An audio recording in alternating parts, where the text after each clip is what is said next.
relationship. There are 4 attachment styles. There is secure, there is dismissive avoidant, there is fearful avoidant, and there is anxious. Now, this was coined by a British psychologist called John Bowlby. Okay, that's a little bit of history. John Bowlby, and then it was further enhanced by Mary Ainsworth. When John Bowlby was experimenting on young kids, when I say experimenting, don't take it the wrong way now. What he was doing was he was watching how young kids or young children dealt with their caregiver. And what he was measuring is what we call separation anxiety. Because the very thing about attachment styles is concerning the way you deal with separation anxiety. Better yet, how you deal with anxiety within the relationship in different formats and different ways. Now, you're probably telling me on the screen, I'm good. I'm not one of those people that get anxious. You just don't know it yet. Okay, we're going to expose it a little bit today. Okay, all right. So again, attachment is the psychological explanation for emotional bonds between people. Okay, the emotional bonds and relationship between people. Okay, all right, cool. So let me break down quickly the 4 attachment styles. Number 1 is secure. Secure attachment is people who have the word is, you know, telling it itself, are secure. And the reason why they're secure is because the way that they deal with separation anxiety, they have a healthy relationship with anxiety. If they feel anxious, they'll tell you they feel anxious. If they feel like they're separated, they'll tell you they feel separated. They're able to communicate their emotions and their thoughts and their feelings without feeling like they're going to be judged, without feeling like they're going to be punished or shamed. They have a healthy relationship with emotional safety. What is emotional safety? Emotional safety is the ability to express your emotions without feeling like you're going to be judged, without feeling like you're going to be punished, without feeling like you're going to be shamed, without feeling like you're going to be embarrassed or it's going to be unsafe for you to do so. Let me say it one more time. Emotional safety is the ability for you to be able to express your feelings, your thoughts, your ideas, okay, your emotions without feeling like you are going to be punished, shamed, embarrassed, made to feel guilty about your feelings and not feeling judged. Okay, so if you have those feelings within yourself, check yourself today before you wreck yourself. Ask yourself the question, can I even talk about my own emotions with myself without feeling an ounce of shame, without feeling guilty, without condemning myself? Let me give you an example. Can you say, I feel sad without telling yourself, come on, why are you feeling sad for? You know, can you say, I feel hurt without saying, what are you being a sucker for? You know, why are you being hurt about this? It's not even a big deal. Without you having that critical inner voice telling you that you shouldn't feel the way you feel, right? That is when you're dealing with emotional safety. You realize there's another voice that doesn't want to make you safe when you explain how you feel. Now, that's only one aspect of emotional safety. There are 7 other pillars to go by, but that'll be for another day. We've done that before, okay? So again, the 4 attachment styles. Secure people are people, okay, who are able to communicate, share their thoughts and feelings. They're able to communicate very clearly what their boundaries are, okay? They know where they begin and where they end, and they'll let you know what they're willing to be okay with and what they're not okay with, because they don't fear that there'll be a punishment, abandonment, rejection, or betrayal when they say what they want and what they need.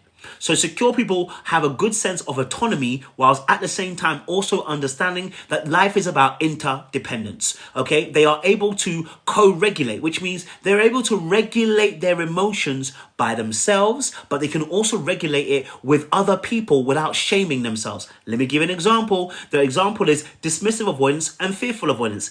They are afraid of co-regulating with other people. Why? Because if they have to co-regulate, and co-regulate means being able to regulate your emotions, meaning the way you express, the way you process, and the way you understand. Let me break that down for you again.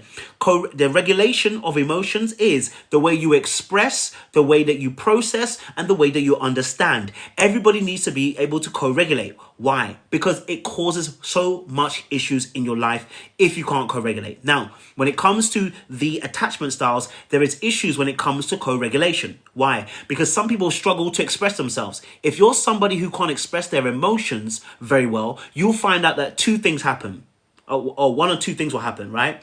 You're angry. Yeah, some of you are angry. You are.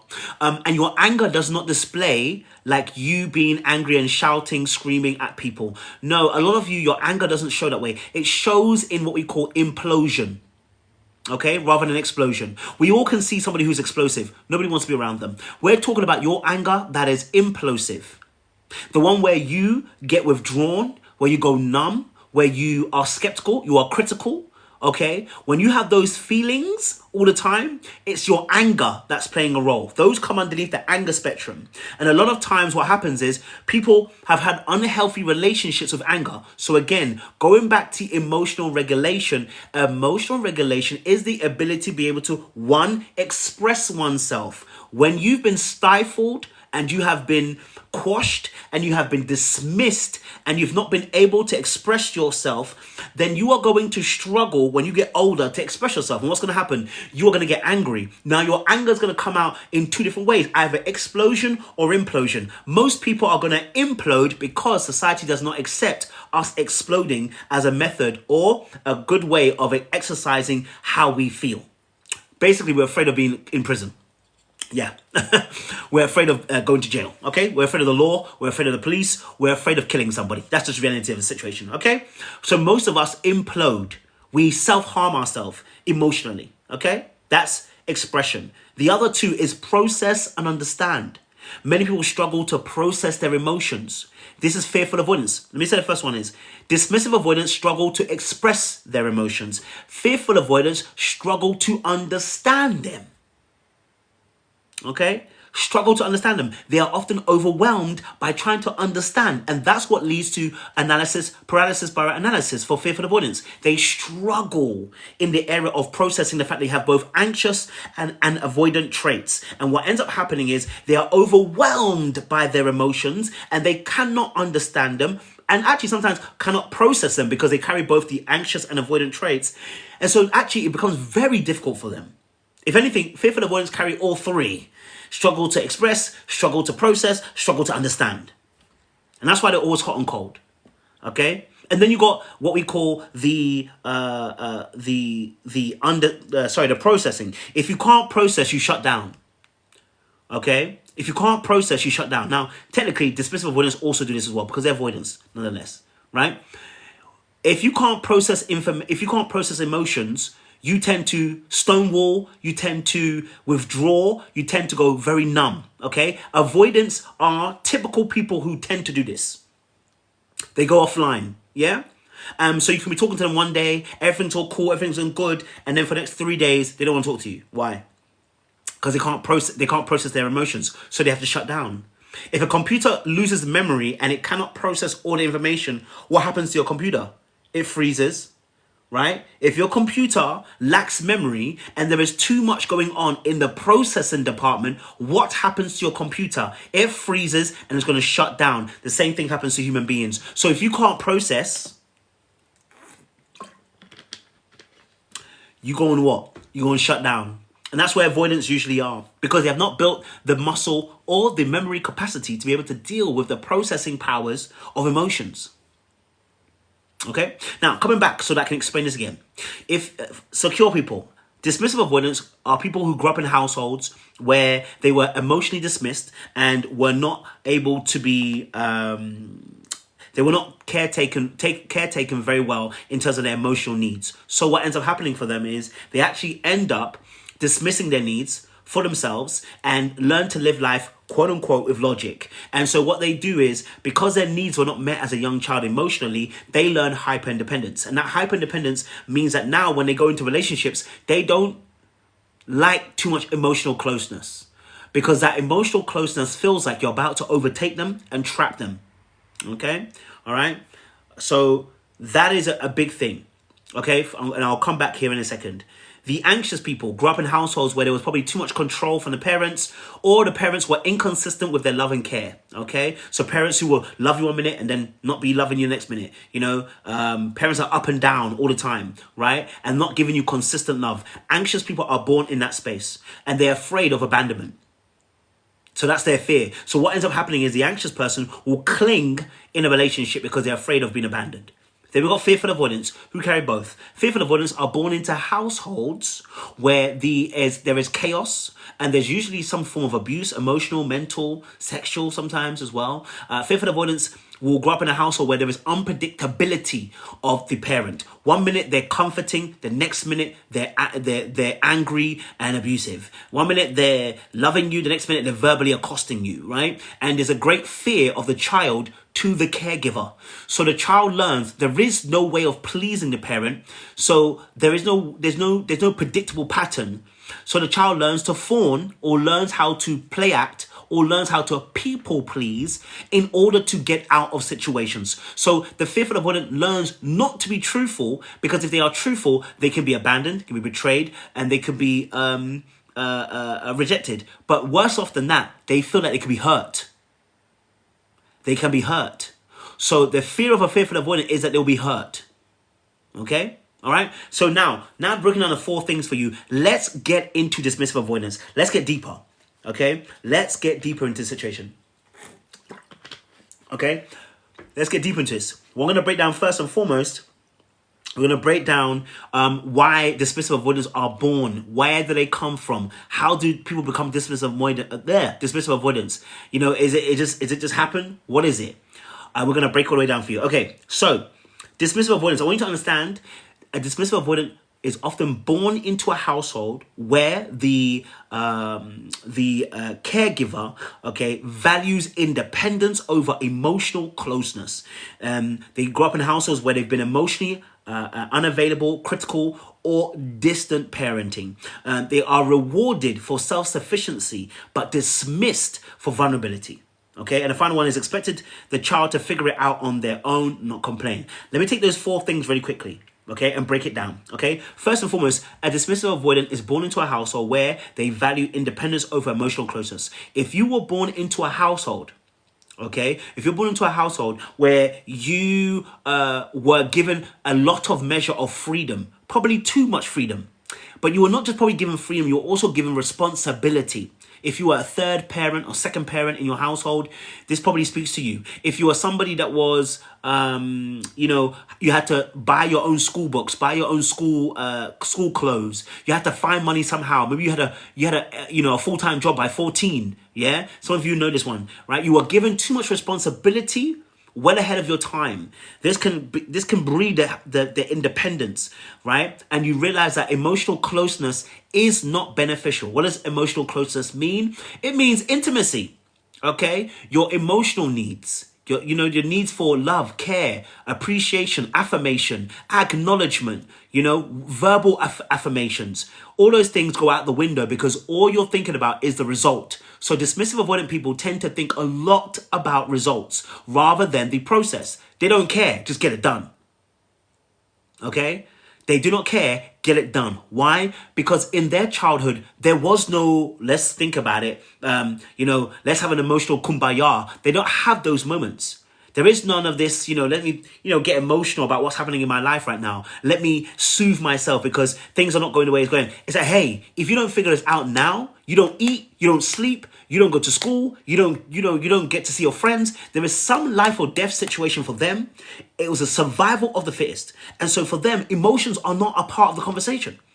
That is why they struggle with being able to express their emotions, because they never develop the muscle of emotional conversation, right? Or emotional language, I should say. That's a better word. They never got the opportunity to develop much emotional language. So when you speak in an emotional language to them, it feels odd. It's like talking Chinese, because in reality, what they experienced was not that. They experienced action and consequence. Action and consequence. If you dealt with a dismissive avoidant person, they'll tell you action and consequence, action and consequence. That's it. You're doing too much when you get to emotional stage. Okay?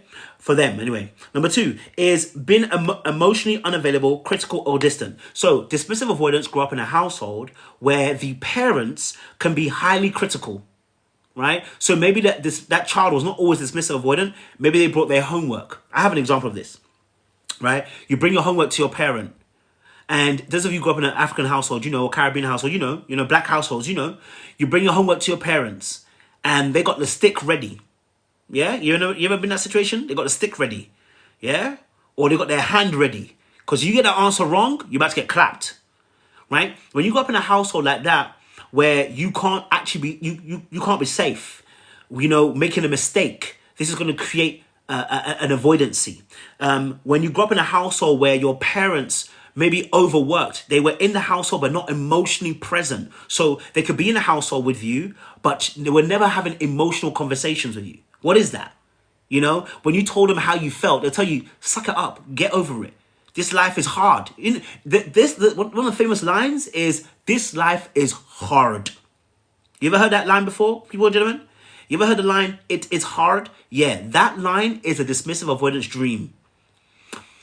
Because that's where it starts. Whenever you hear a parent tell you, this life is hard, when they start telling you that, just know that your emotions are about to be out the window. They're telling you, suck it up. Now, there is some truth to this. Life is hard. Let's not be honest. Let's not lie. Life is hard, okay? It's not easy. Okay, we're seeing the current rate of finances right now, and we're seeing the, housing market right now. It's crazy. It is hard. But when they tell you that at a young age, they're robbing you of your opportunity to be able to be creative and your ability to also just be a child. Okay? All right? Life is hard. It's like hard. It's like, hey, hard. It's like, hey, damn. Yeah? And then another aspect is parents who, for instance, let's say for any of you who've been there, if those of you who went to school and maybe you had a school play, right? And your parent was like, I don't have time to come to your school play. Or, you had parent-teacher day and your parent said, I don't have time for parent-teacher day. Or, you had an awards evening and your parent said, I don't have time for awards evening. What is that, right? When you were dismissed for those things, that's when you start developing your emotional detachment from your parents. You realize you can't trust them to feed your emotional needs. They don't get it and they won't get it. So you start realizing, I am not going to surrender this pain to you. There's no point. I'm in pain. And if I keep asking, I'm going to continue being in pain. Okay? All right? Some of you grew up in households where you might have lost a parent. This is a real thing. You might have lost a parent. The parent that's left hasn't left you, but they also were not present. This is a real thing. Some people grew up in households where that one of the parents died, unfortunately. I'm sorry to trigger anybody. If you have lost a parent, I do apologize. Okay? All right? And so you might have lost a parent and the other parent is still there, but they're not there. So you couldn't rely on them emotionally. They wouldn't talk about the passing of your parent. They didn't want to discuss it with you. They felt maybe they were doing you a favor, but they weren't. They were actually not helping you grow emotionally. And so there was never a conversation about it. Just go to school and, come back and I'll make food or whatever. And that's it, and the emotional conversations weren't there, right? That's a big thing. Okay. So that's important. Or you grew up in a household where your parent was very critical of you, very, very critical, always saying something about you. Right? Saying something about, your looks or saying something about your appearance, or mocking you because you wore something. This creates a detachment oftentimes with children. Okay? Number 3, rewarded for self-sufficiency but dismissed vulnerability. So when you were, and some of you, I'm going to talk to the ladies first and foremost first. A lot of you ladies in 2025, and of course when I say 2025, what I mean by that is those of you who are now 30, 40, okay, all right, maybe even 50, you have grown up in households where you had to figure it out and you were praised for figuring it out. Some of you ladies were not even firstborn, but you were treated like a boy, right? You had to figure it out. In fact, you were probably not even the oldest, but you looked after all your siblings, right? Maybe the boys got coddled and you had to step up and step in, and look after your siblings, right? And then you were rewarded for your sufficiency, or maybe your mum, was the only parent and, they forced you now to become a second parent in the household where you had to be the disciplinarian, you had to take them to school, you had to feed them when you got back from school, like you had to make sure they got to bed, you had to make sure all that kind of stuff. Yes, it's parentification. Okay? Right? So that aspect, some of you have grown up in those kind of households. Or you know what? You grew up in a household where your father wanted a boy. So he starts treating you like a boy. Right? Now, even treating like a boy is a wrong terminology because really and truly, I'm still saying dismissive. It's not right to treat a boy dismissively. But because they have a mindset of dismissiveness, your father treated you like the boy. Yeah, he was close to you and you were like your daddy's girl. Yes, but he taught you the dismissive traits in that space. Life is hard. So he taught you, right? Be solution orientated. Figure it out. You ain't got time to be emotional. And you weren't allowed to be in your feminine energy. Robbed. Right? This happens. And you're rewarded for that sufficiency. You're rewarded for this because you're going to be praised for, yeah, my daughter's a problem solver. My daughter gets things done. Yeah, my daughter has all these achievements. Yeah, my daughter has done this, that, and that. You get praised for that self-sufficiency, but your vulnerability is dismissed. You ain't got time to be vulnerable. You weren't allowed to be vulnerable in your household. Right? So a lot of women go through that, right? And so do men, but I just want to shout out to the ladies on that one because I know that's a lot of women who are going through that as well. And we want to understand that, right? And then number 4 is expecting a child to figure it out on their own, not complain. This is a massive one. So maybe it was schooling, you had to figure it out on your own, take yourself to school. I don't know where your school is. Maybe you had a sick parent. So look, this is another one. A lot of children grow up in households where the parent is sick. And so actually from a very young age, you had to be self-sufficient. You had to cook, clean, take yourself to school. You had to walk yourself to school. You had to enroll yourself in school. Some of you were signing your sick notes. You were calling up the school. You know what I'm saying? Because you didn't want nobody to know your parent was sick or your mom or dad told you, don't tell the school because they'll take you away from me. And so you ended up being parentified. But again, you were expected to figure it out. Okay? Your parent wasn't smart and they were like, I don't know these things. You just figure it out. Number 2, you got a parent who doesn't speak English. This is a big one. Your parent doesn't speak English. They don't speak English, so they don't speak English. They don't speak English. And now you are translator. You're the person that has to do all the remedial jobs. You have to book holidays. You have to book time off. Everything runs through you. Everything. You ain't got a chance, blood. Yeah? Because you went to English, because you went to school, La English, they don't have La English. Now you are the one that's translating everything. You ain't got a chance, blood. They still call you now. You 20, you're 30, and your parents still call you. You're 30, you're 40, they still call you now. Because they don't speak La English. Do you get what I'm saying to you? You don't speak La English. Okay? Someone said, this is me. Yes, this is the stuff we talk about. Okay? This is stuff we talk about. All right? This is stuff we talk about. Now, before I get to my next thing, let me pin this up so you guys have got here. All right, listen. I'm going to put this up here. Listen. Like I said, what we're trying to do, before I get to my next points, what I'm trying to do is get people to a place where we understand I'm trying to build an exclusive community, okay? All right? I need about 20 people. I don't want anything more than that because I want to do is group sessions, coaching. If you're somebody who's got an avoidant attachment, if you've got an anxious, you've got fearful avoidant, whatever the attachment style is, I want you. But I only want 20 people. I can't do any more than that because I want to do a group coaching sessions. I'm going to do 5 weeks, okay? It's not going to be free, but I'm telling you 5 weeks. If you're interested, I want you to DM me right now, okay? You can DM me, and I'll put a link there, but I'll put it back up in a few minutes. If you're interested and you want to be able to start healing your attachment style, whether you're dating somebody or whether you are the person who needs a healing, I want you to DM me because we're going to start our group coaching sessions, okay? They won't be on here, okay? They'll be on Zoom. I have my own Zoom, which will be a group session. There'll be group exercises. I'm building a community, so over 5 weeks, you'll have other people as well with you. Okay, all right. You have other people, and it's gonna be private, our private team, and I want those people in that cohort to build friendships, to build a community as well. And we're gonna start from there because what we want to do is that you going through this journey of healing. It's not easy. You know what I'm saying to you? Is it free? It won't be free, but don't worry. You join, and we'll tell you some more information about it. Okay, all right. We'll tell you join, and we'll tell you some more information about it. Trust me, it's gonna be worth it if you're ready for it. If you're ready for healing. That's why I need you to join. You know what I'm saying to you? If you are ready for the healing, I want you to join. And I've made it affordable as well. Because my private coaching I do one-to-one is much more expensive. I can understand that, right? But we're doing a group session one. Okay? All right? So if you want to join, please just DM me your email. DM me your email. Okay? DM me your email. I am single, but Jesus is looking after me. So DM me your email, and then I will send you some more information in your email tomorrow for you guys. So if you're interested, I want you to DM me, okay? Those group sessions are going to be crazy.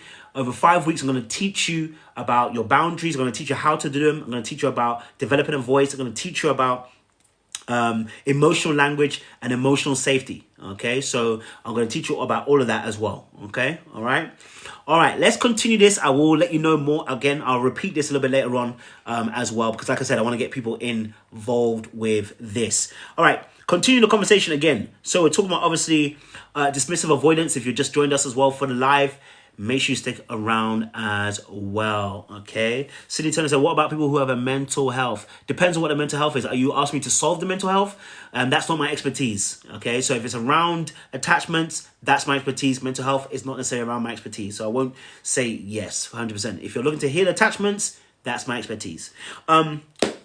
But I have dealt with people that are schizophrenic. My mom is schizophrenic, so I can understand that. Okay? All right, cool. So, dismissive avoidant attachments, okay? What the child learns, okay? So, this is part 2 of what we just said. What does a child learn? Growing up in a household where their emotions are dismissed, they're ashamed for them, they're embarrassed, they are, pushed aside. What does a child learn? A dismissive avoidant learns that depending on others is not safe. They learn that emotions are a burden. They learn that I'll take care of myself. They learn that asking for help is weakness. They learn that emotions don't solve problems. They learn that nobody is coming to save them. And they learn that their needs aren't important to others. Let's break these parts down. Okay, all right, one by one. Number 1, depending on others isn't safe. Dismissive avoidants struggle to depend on others. They do not co-regulate very well. Why? So if you're dating somebody who's a dismissive avoidant, this is going to make sense. When you're in a relationship with a dismissive avoidant, you're going to find out the moment you try to reach out to them and get closer to them, they seem to pull away. Is it because you stink? No. I mean, I hope you don't. You really should shower. You know what I'm saying to you? Please wash more than just your armpits. Wash your legs too. Okay, all right, please. Some of you are not washing your legs. I don't know what this new phenomena is out here. Please wash your legs. Okay, wash all parts of your body. Okay, all right, with a sponge. Okay, all right. Stop this flannel stuff with a sponge. You need a hard sponge. Anyway, and stop joking. Back to normal things. So dismissive avoidance, they struggle with being able to co-regulate. And I explained earlier on that co-regulation here means being able to depend on someone else to help you balance and stabilize your emotions and your feelings. Okay? Remember, regulation is processing, understanding, and expression. So when you are co-regulating, what you're doing is you're saying, I'm allowing you in to allow me to be able to regulate with you in a way that where I can share my thoughts and my feelings with you, and this should help me co-regulate. The dismissive avoidant does not like that. Why? Because that gives you far too much power. The dismissive avoidant, as we said earlier on, grew up in a household where self-sufficiency was praised. So therefore, they developed an independent spirit, a hyper-independent spirit. Therefore, when we get into an emotional space and maybe I'm feeling some type of way, why would I reach out to you? I wasn't taught that. I was taught to deal with it myself. So the dismissive avoidant struggles to want to co-regulate with a partner, and what ends up happening is they have to go into their cave. And the cave is wherever they feel safest. It could be their home, it could be the garage, it could be the cinema, it could be the gym. Wherever they feel that they can be alone emotionally and process what's going on. Because they haven't processed it. This is the biggest issue. They've not been able to process the emotions they're feeling, therefore they cannot express it. And they do not also have the language to be able to fully express themselves. Therefore, I can't share that with you right now. Okay? So that makes it very difficult. Right? That makes it very, very difficult. So in reality, depending on you in a relationship isn't a safe bet. Yes, isolation is safety. It's not a safe bet. So when you're saying, I can help you through this, they're like, I'm not about to let you help me through this. And the reason also is because of the pride a dismissive avoidant carry. A lot of dismissive avoidants carry a lot of pride. Why? Because they're hyper-independent and they have birthed an identity on I can do it by myself and I don't need you. Stop trying to make me feel like I need you. Right? And the reason why they do that, again, is because if they do need you and you're not there one day, what happens then? Oh, no, I'm not going to let you have that power in my life. Nope. No, I'm not going to give you the opportunity that if I do decide to lean on you, lean on me. You see, when I'm not strong, I'll be your friend. You know, if I lean on you and today you decide you're not going to be there, oh, I can't afford that. No. Then you're going to prove exactly why I said I didn't want to do it in the first place. You're going to prove exactly why I said I don't lean on people. Because you're not going to be there. So because, and this feeds into the next part, which is because dismissive avoidance, their needs, their emotional needs were not met as an individual, as a child. They don't believe when they grow up that people will meet their emotional needs. They believe that they have to meet their own emotional needs. But the crazy thing about that is they don't even meet their own needs. Because they don't feel safe enough to do so. Because life isn't about their needs. It's about results. Because life is hard. You know what I'm saying to you? Right? So that's a big thing that's happening for them. Right? So number 2, emotions are a burden. Okay? Emotions are a burden. Why are emotions a burden for dismissive avoidance? Because they do not bring the results that they want. Because when they decided to open up and share their emotions with their parents, or their caregiver, when they decided to be a little bit emotional, they were dismissed. They were shut down. They were cast aside. They were pushed away. They were told to suck it up, stop crying. You know, boys don't cry. You know, we don't cry in this household. You grew up in a household where yes, what are you complaining for? You got food in your belly, a roof over your head, clothes on your back. How can you complain? People in Africa are starving and hungry. Why are you complaining? You were never allowed to express yourself. Guess what happens? You don't develop the muscles to be able to be able to cope with the emotional demand. Let me give you another example. When you go to the gym, do you lift the heaviest weight in the gym when you get there? If you've never been to the gym, would you just automatically go to the heaviest weight? You wouldn't. You would go to a weight that you believe you can carry. And if it doesn't work, you go down again. Why? Because you realize your capacity to be able to lift is not there. But the problem is that is the exact same equation that happens emotionally. With dismissive avoidance, it's not that they're trying to be, withdrawn or push you away, or they're trying to, not be emotional with you. They don't have the capacity. Okay, they don't have the capacity. You asking for the processor to process things really, really quickly, and they can't because they never did it before. They do not have the processor to do so. Now, that can come with time.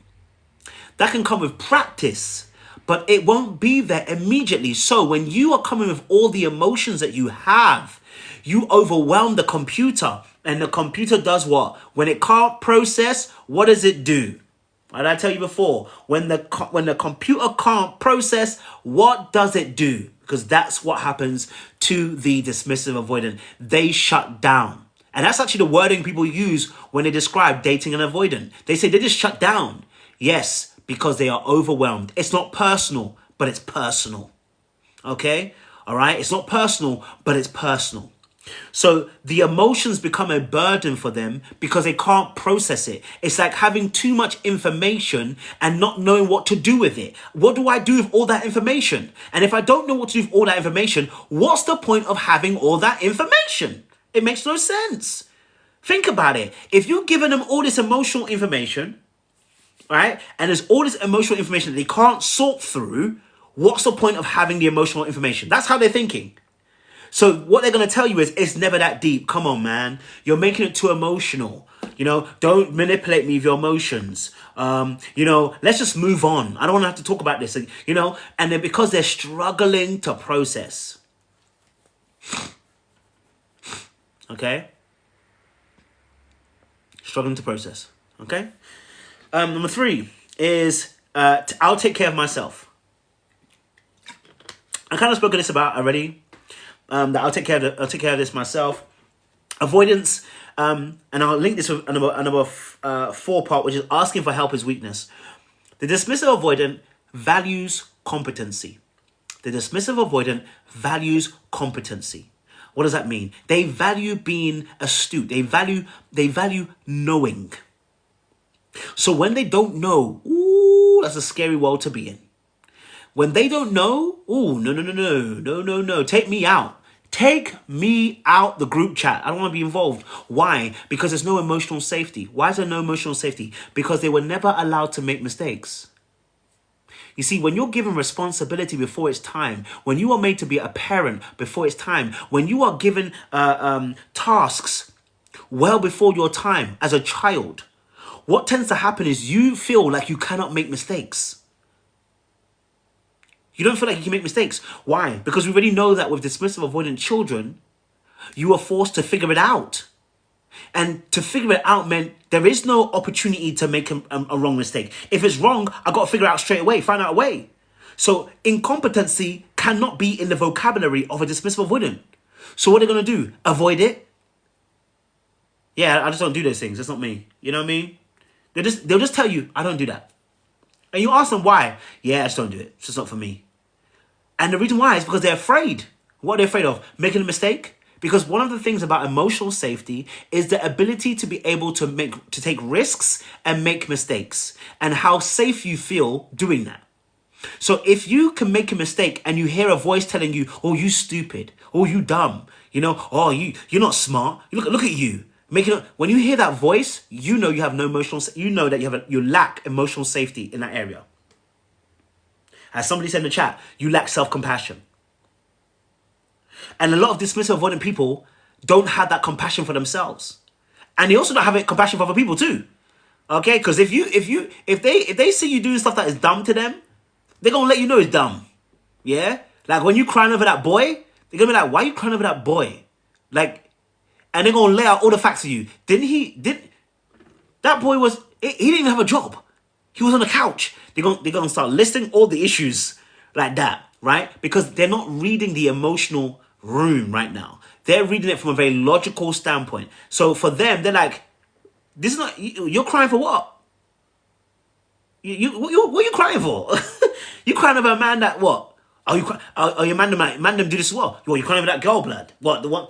Blood, wasn't she out in the streets last week? Come on, bro, man. Get over it, man. I don't talk to me about that thing again, bro. They dismiss people's feelings because people dismiss their own feelings.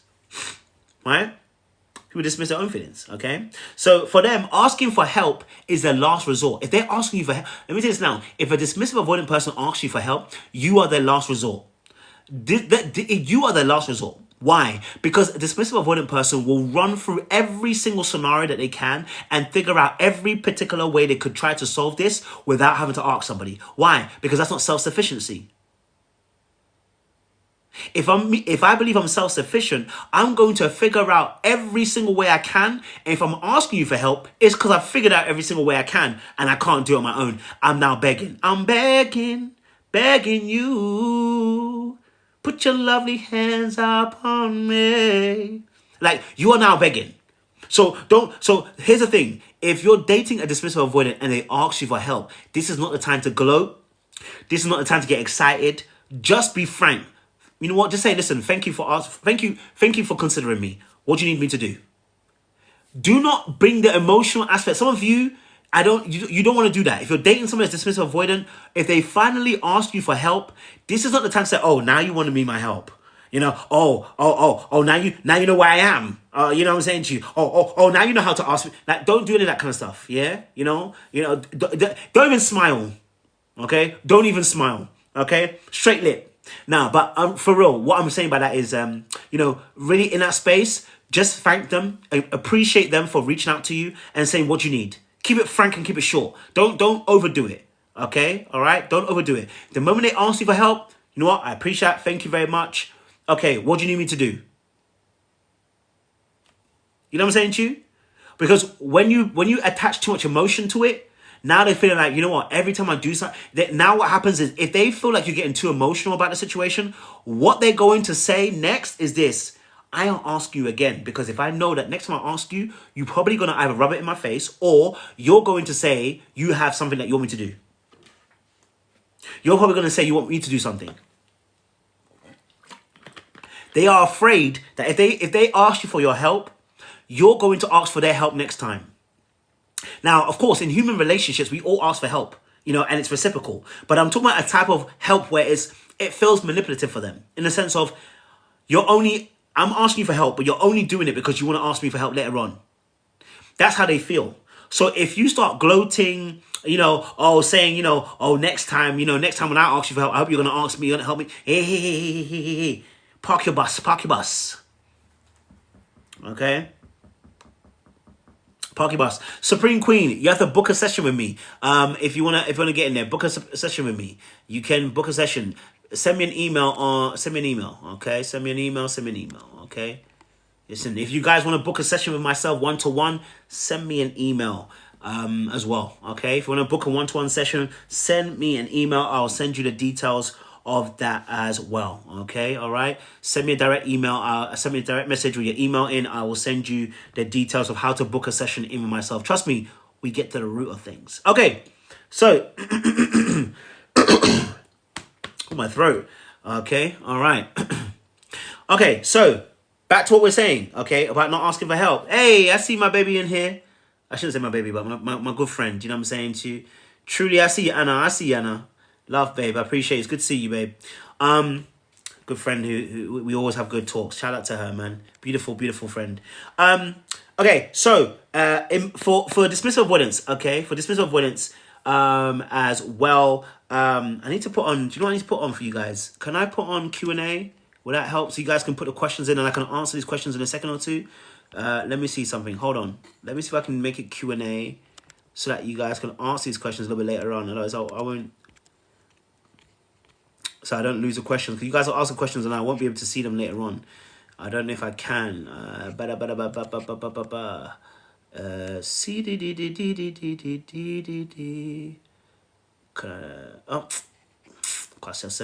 I don't know how to. Okay, I'll figure it out later on. All right, cool. Cool. Send me a DM actually. If you've got a question that you want to ask me for later on, send me a DM because then I'll look at my DMs on my other phone as well. Okay. Okay, as well. All right. So let me send this. Okay, let me do this.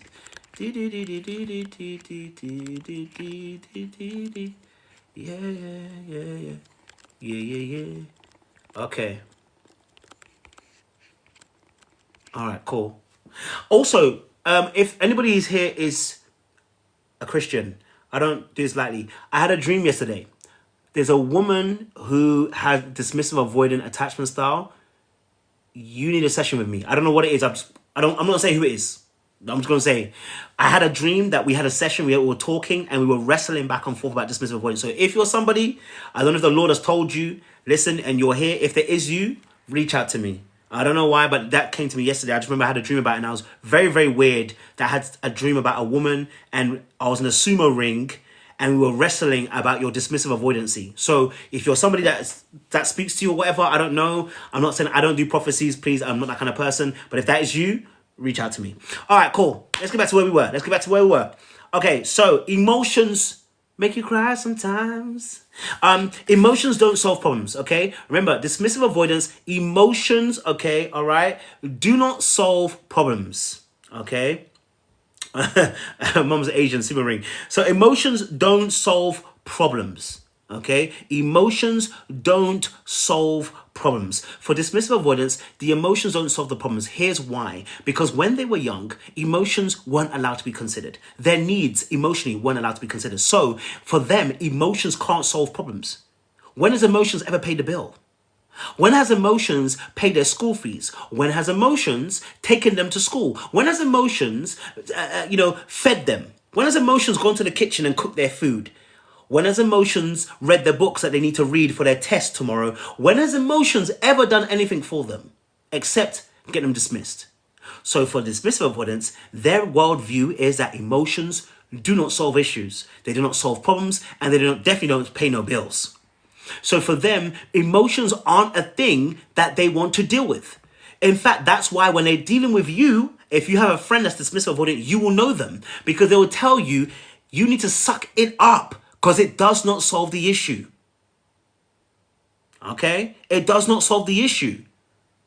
You know what I mean? Like you're sitting here crying and you could be doing something to move forward, but you crying. They don't understand that. But what they don't realize is by not acknowledging their own feelings, they are causing themselves long-term damage, because you are going to break down eventually. Whatever you don't address and whatever you begin to suppress and repress will one day undress you. So you must realize that if you do not address it, it will undress you later on. You're not free to get away with it, right? But going back to what we're saying, okay? The emotions don't solve the problems for them. So there is a good aspect of this. This is good. There's a good part of this where there's an aspect of life where we have to just get through it, okay? But we have to understand that emotions are not your enemy. Emotions are simply messages that are conveying what you are feeling. The problem with dismissive avoidance is they don't realize they don't have to be controlled by their emotions. That their emotions are not wrong. That their emotions are not something to be feared. They are something to accept. Your emotions are messages. Emotions are neither good nor bad. Emotions are messages. They're neither good nor bad. What is bad is when you take an action. In fact, the Bible even describes this. It says, be angry, sin not. So what's a sin? It's the action you take. It's not the emotion. The emotion is fine, right? The emotion is fine. Moses was angry. It's when he struck the rock that the Lord was like, hey, you ain't seen that promised land no more. Okay? So the anger is not the issue.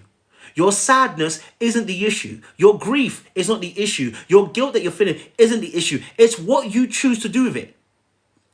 Are you willing to go down the rabbit hole to begin to explore why you feel the way you do? Are you inquisitive about you? You're talking about other people not being inquisitive about you, but you ain't inquisitive about yourself. Right? You want people, and if you're dismissive avoidant, you sitting here saying, I can't rely on these people because nobody really asks me questions. No one really checks for me. Nobody really understands me. No one really, I do all of these things for other people, but they don't do it for me. You don't even do it for you. You don't even do it for you. How can they do it for you? They're not doing it for you because you don't even do it for you.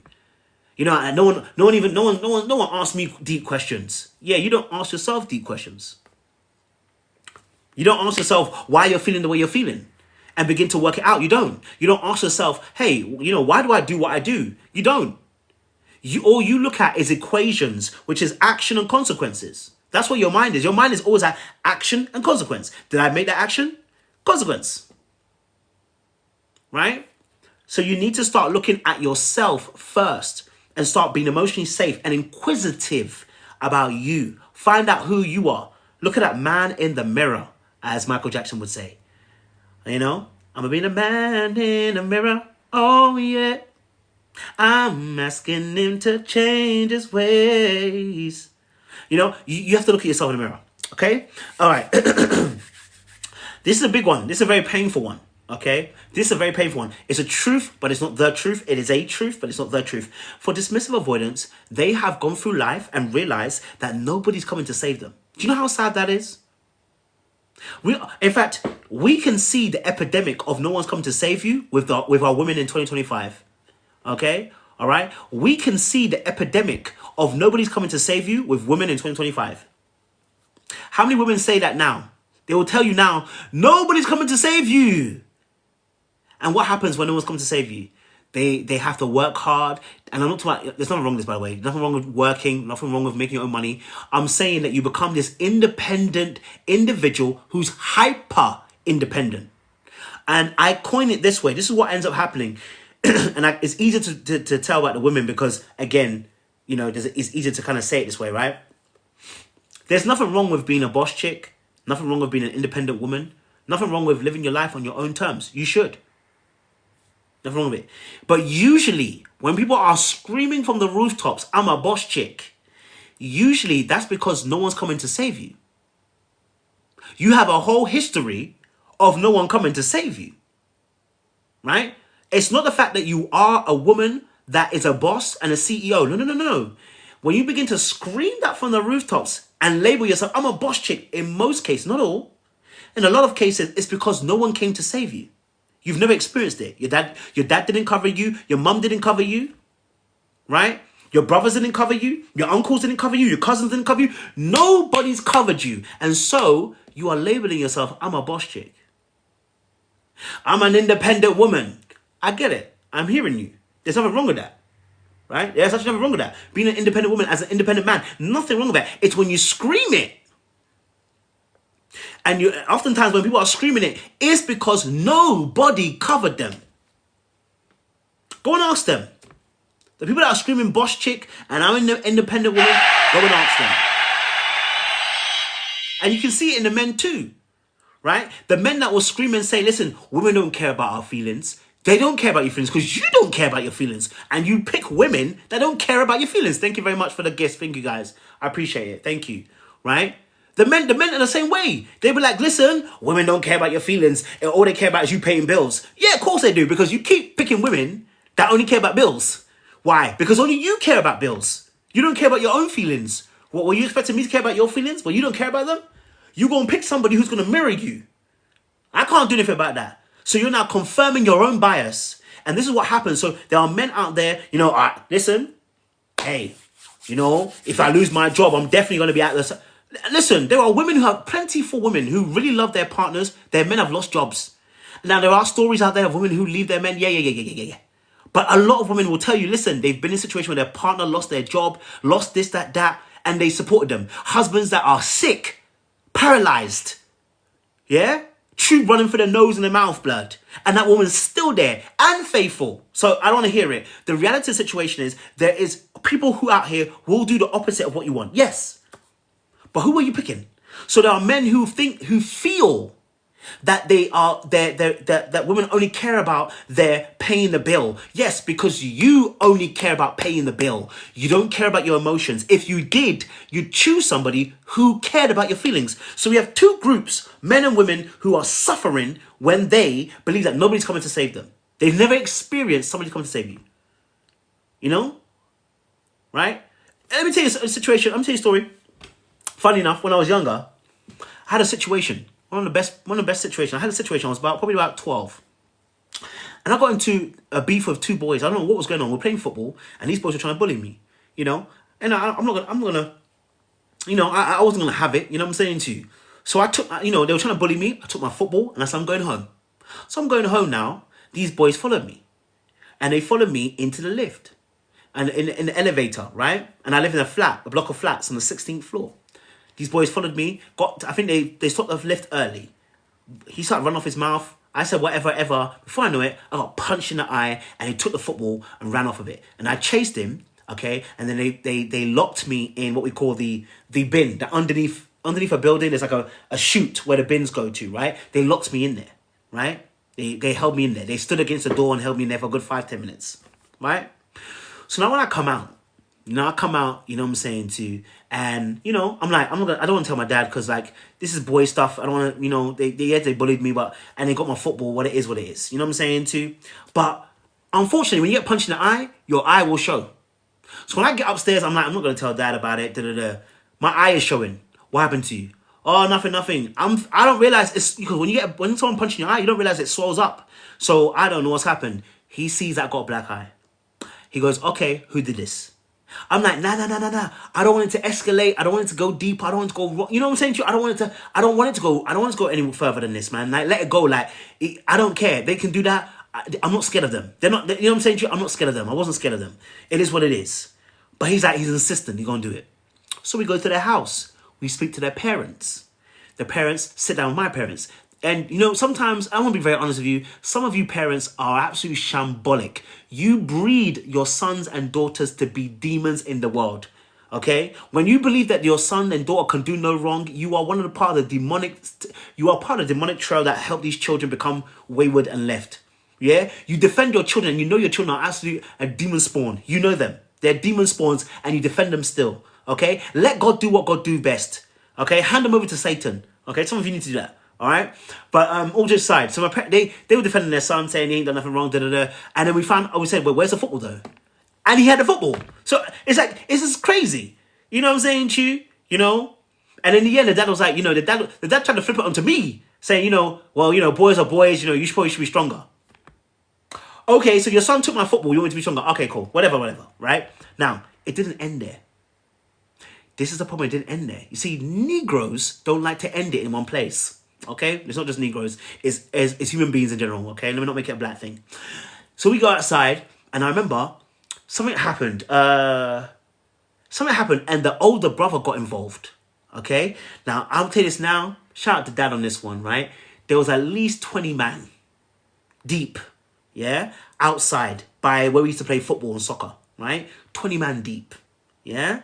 And I remember I don't know what happened. I think the brother approached my dad or whatever. I don't know what happened. And before I know it, bruv, my dad's the older brother. He's taller than my dad. You know those young men that are 16 but are like a tall, lanky tree. Okay, he one of them Negroes. Okay, and so he's now remonstrating, shouting, all this noise. And before I know it, right, he's got a scooter. Remember the scooter back in the day, the push scooter? Yeah, remember that metal push scooter? He's standing there with my dad. And he's saying to him, listen, basically, he's telling, listen, he's going to swing on my dad. And I'm telling my dad, let's go. We don't need to have these problems. It's not necessary. I will handle these boys on my own. I might not win the fight, but I ain't going to lose it. That's for sure. You know what I'm saying to you? I might not win the fight, but I ain't going to lose it. So don't worry about it. Let's move it. Gone. That's like, now we got to sort it now. Before I knew it, the tall, lanky tree of a man took that scooter and before he said that, my dad said, listen, if that thing hits me, we are both going to die. I'm looking at him like, bruh, this don't make no sense. If he hits you with a scooter, how we both going to be dead? No, we ain't going to be dead. They ain't going to be dead. They're 20 man deep. And it's just me and you. I'm looking at the odds. It's not looking good. It's not looking good. There's two of me, and I'm really not a fighter at this point. I'm not muscly like I was now. I'm a little fat kid. Okay, so we ain't gonna win this fight. You know what I'm saying? To get 20 man deep. You know what I'm saying to you? And he got a scooter. I don't think it's gonna work. But there's my dad being all confident, telling me, listen, he gonna make sure that if this thing hits him, we gonna die together. Okay, mutual destruction. Okay, cool. Before I knew it, the brother has swung the scooter. My dad's ducked the scooter. And before he's about to get into a fight, the police come. Because the police station is actually very close. The police siren goes off and the police all run in and try to get him and it all scatter. Right? It's a very funny situation how the police, I don't know, they must have been watching and waiting. Who knows? They're probably watching and waiting, trying to do something. Who knows? Anyway. So, why am I telling you the story? I tell you why. Because even though I didn't want him to get involved, I've been covered before. You know what I'm saying to you? It changes the way that you behave. Because he decided to step in the line of fire, that's how I am with my siblings. If anybody was to do it, even if the odds against me, we gonna die today. Yeah. I'm gonna say the same line. If that thing hits me, we gonna all die today. You know what I'm saying to you? It creates a mindset within you. Why? Because you are covered. Many people did not have that covering physically or emotionally in their childhood. Now, did I wish I had more emotional covering? Yes, but I knew physically I was covered. But a lot of children grow up, like myself, who weren't emotionally covered. So what happens when you're not emotionally covered? You don't have that experience of someone having your back. So all you know is, I have to have my own back. And then it creates this level of pride and self-sufficiency, which is actually not true. Because in this life, you have to be interdependent. You cannot be independent. There's no such thing. The government won't even allow you. Okay, if you found an island, they'd find some way to find you and tax you from where you are. You ain't gonna be free, right? So that nobody's coming to save you notion is because you've not been covered. And it's very painful. Very, very painful. Yeah? Very, very painful. So if you're someone like that, I understand. Dismissive avoidance oftentimes have not been covered. That's why they cover people. So oftentimes you'll find your dismissive avoidant friend is like a Peter in the Bible. They're quick to draw the sword, cut people's ear off. You know, they'll hear you out the first time about your emotional issues with your boyfriend or your girlfriend, but don't tell them a third, fourth time because they're going to get bored. Right? The first time you tell that dismissive avoidant friend, they're going to be like, okay, I hear you. They'll talk, they'll listen to you. But if it's a third time you're talking about that same issue, they're going to tell you to move it along. Politely move it along. You're on the third time telling me, what do you want to do? Because what they don't realize is solutions can be emotional. Solutions can be just listening. Solutions can be just you just sitting there and giving your presence. But they've never experienced that. So they can't give it to you. What they have experienced is, here's a problem, here's a solution. Here's a problem, here's a solution. You know what I'm saying to you? Right? Yes, they're going to say, they want to listen and give you feedback. You know what I'm saying to you? You told me about how that boy played you. Now let me give you some feedback, because there's several points here that you didn't actually adhere to. But the friend doesn't need that. But you need that, because you feel now, you feel like now, what am I supposed to do? That doesn't make sense to me. Why? Because it's not it's an emotional solution to something that you're very logical with. Okay? Okay. And so the final point is, thank you very much, Ray's World. I appreciate you. My throat's getting dry.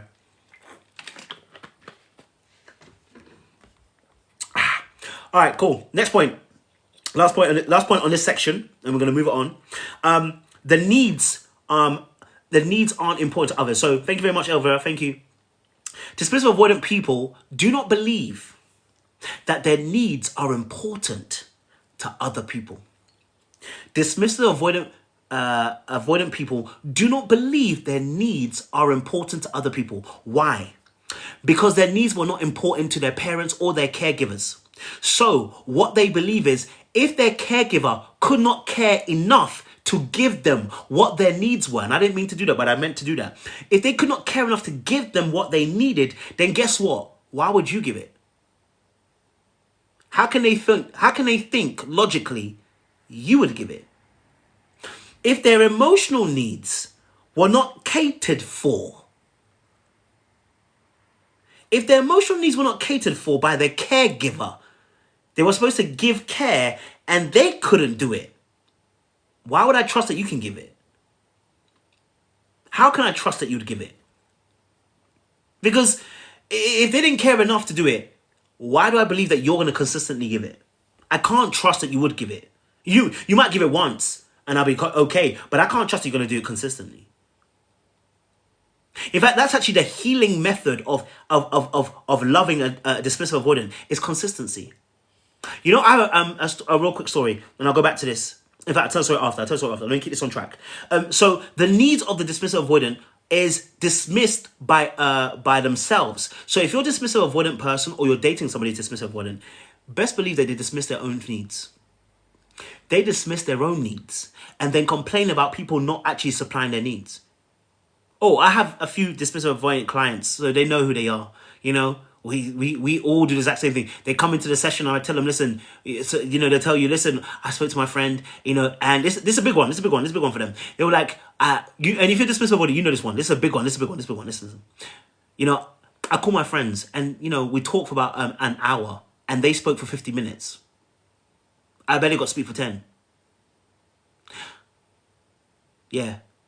Oh, I called my friend and, you know, I was trying to tell him about my day. And before I knew it, I didn't even get to speak long, and they were the one that was talking. Now, I wonder why that happened. Is it because your friend doesn't rate you? Is it because your friend doesn't like you? Is it because your friend only cares about their own needs? No, because you don't care about your needs. And because what you believe is that they should do what you do, which is what? When you are talking to somebody, you are self-aware enough to know that you're going to listen to them. So what happens is, when they decide to interject, you don't stop them. You say, do you know what? They've interjected. Let me listen to them. And then you're hoping secretly they pass the baton back to you. The problem is, a lot of people don't do that. And so actually now they don't pass the baton back to you. And even if they did pass the baton back to you, you're annoyed now because you're like, hold on a minute, I've lost my train of thought. And why you interrupted me rather than asking questions. I don't do that to you. You derailed the conversation. And now you're secretly pissed off, but you're not even going to say you're pissed off, because what you're going to say is, I don't get angry. No, I don't get angry. I don't get angry. No. I'm not angry. I just don't understand why you do that. No, you're angry. No, I'm not angry. I just don't understand why they would do that. Like, I wouldn't do that to you. And they don't realize they're angry. And it's okay to be angry. It's okay. You're frustrated because you could not reach a goal. And you are frustrated because you feel that the person doesn't care about you the way that you care about them. But you're not realizing your boundaries are the issue. Your inability to be assertive about what you want and what you need in that moment is causing you to lose out. But why do I need to say it though? If when you're talking, I don't need to say it to you. Right? When I'm on the phone with you, and I'm talking to you, and you start talking, I ask questions. I said, so what about this? Oh, what about that? I make fillers. I go, I'm hearing you. Go on, I'm listening to you. I do all of this for you, and you can't do it for me. Now, guess what you sound like? You sound like the little kid that couldn't get it from their parents. So the very thing that you've solved, you're going to solve it in the wrong way. What's a dismissive avoidant going to do? They're going to solve the issue. Here's what they're going to do. When they see your phone calling and they see your number, come on, picking up that phone. Now they're not picking up your phone calls. You know what? They're not even gonna press dismiss. They're just gonna let it ring. Yeah, because if they can't figure it out, why would they not figure it out? You know what I'm saying to you? Like, how you not figure out? How you not going to be self-aware to know that I don't want to talk to you anymore because you talk too much? I'm self-aware enough to know when I talk too much. So how come you don't know? But the problem is you don't realize that you're hypervigilant. You are hypervigilant, and whenever you speak, you are always conscious about other people judging you for speaking too much because your emotional needs were not met. So you are afraid that actually somebody will reject you if you started talking too long because you don't seem like you're too needy. See, when you talk too long, it feels like you're being too needy. So you hear people say this, I don't want to talk too long, Or they keep it very, very short and succinct, and then I don't want to talk too much, And really, you do want to talk much. You do want to talk a lot. You do. And that's why when you find somebody who asks you the right question, it's like, oh my God, somebody sees me. Oh my God, I can't believe it. Like, this is so amazing. Like, you're so wonderful. And this is how you get caught in bad relations. Let me tell you, oh my God. This is how dismissive avoidants get into bad relationships. This is how you get caught out. Because the very person you're about to get into a relationship with is the one that was giving you the ability to speak and to hear you, and they asked questions, and they were like and they were like this, oh my God. So like that was happening to you? What? You're just intriguing to me. And you don't know what's happening to you. All of a sudden you don't know you're now in a relationship or a situationship. You don't know how you got there. Wow, my computer just went into error mode. Right? You don't know how you got there. You have no clue. You just suddenly found yourself in a relationship. You don't know how you got to a relationship. And now you're asking questions. I don't know why I like them. I don't know why. And then you're in my practice telling me, I don't know why I love this person. I don't know. How did they get past the wall? I don't know how they got past my defenses, but they're there, innit? Yeah? And now you're the person trying to explain. Like, I'm not going to explain to you. You won't get it. Yeah? You won't get it. If I explain to you, you won't understand. Like, you get too emotional about these things. That's not how I'm thinking about it. This person, I don't know what's wrong with them, like why they've got a space in my heart. I don't know why. You don't want to admit that you're emotional. Now, I'm not emotional. What I'm trying to explain to you is this person has space in my heart, and that's what I'm saying to you. It's not that deep. If I want to let them go, I can let them go. You know you can't. You know you can't. You know you can't. You are still stalking them on social media right now. You know you can't. Okay? You know you can't. You are struggling. You're struggling. Okay? You're struggling. All right? They entered your heart. And it's like, this is the one person that you're like, I can't just get rid of them. I don't know why. I can't get rid of them. See, the confession won't be to your friends because you always give them advice. The confession is to your therapist. It's to your pastor. It's to me. It's to your coach. We know. That's why I'm able to tell you. We know because you don't want to even say it. Because if I tell my friends, I don't want to give them even an inch because I always tell them not to be emotional. And now you realize the very thing that's happening to them happened to you. But you don't want to tell them that. Because then that will...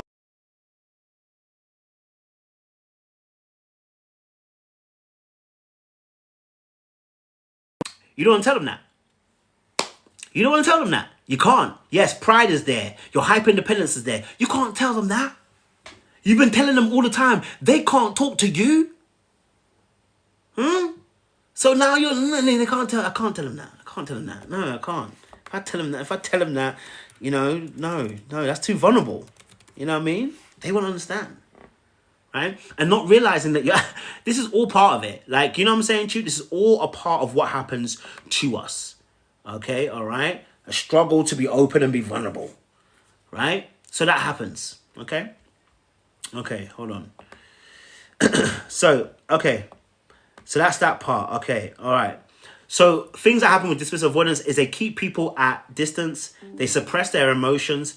They equate vulnerability with weakness. They value control and independence over intimacy. Okay. So we're going to go into next section. Okay. My next section. Okay.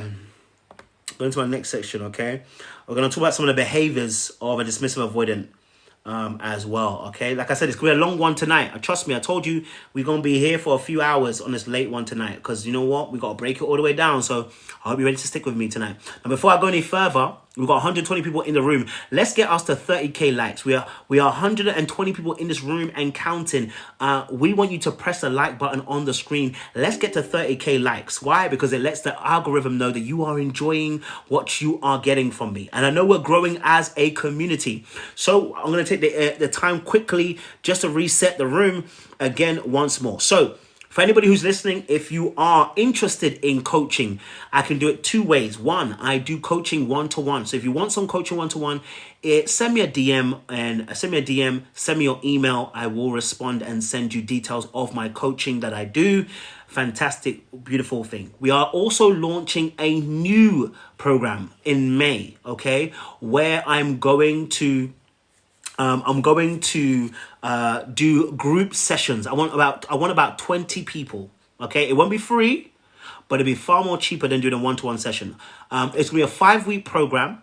I want about 20 people maximum. And what I want you to do, what I want those 20 people to be involved in, I want to be able to coach you around the areas of boundaries, attachment styles, emotional language, and emotional safety. Okay, all right. And so we're going to break it all the way down in about an hour and a half session, private session, where you can ask me questions. So we can go slower. You can ask questions. I can answer your questions as well. Okay, all right. So you can answer questions as well. And what this will allow you to do is, again, be more interactive. And the key thing about the group session is that you'll have other people in the group that you can actually do the exercise with. Because my thing is always about practicing things. You know what I mean? And it's very difficult sometimes, because when I'm coaching like this, whilst it's good, the best part of learning is when you're able to practice it. So I will give you my tools. I will give you worksheets. I'll give you the exercises that I've done, that I've used, that I've helped. And actually, you'll be able to practice it on each other. So if you're interested, not even interested, let me say this again. No, let me change the wording. It's not if you're interested. If you're ready, okay? If you're ready for that kind of level of healing, that level of growth, that level of transformation, okay? I want you to email me, okay? Send me an email. I'm going to DM me if you want. You can do that as well. Or send me an email on my DMs, okay? All right? I will look at them when I get there. So now I'll send you the details of that, okay? So you can send me a DM, send me a message, okay? All right? And I'll send you more details on that as well. Because like I said, we are going somewhere. And we're trying to build a community, trying to build, some strong people, because I want to see you win. You know what I'm saying too?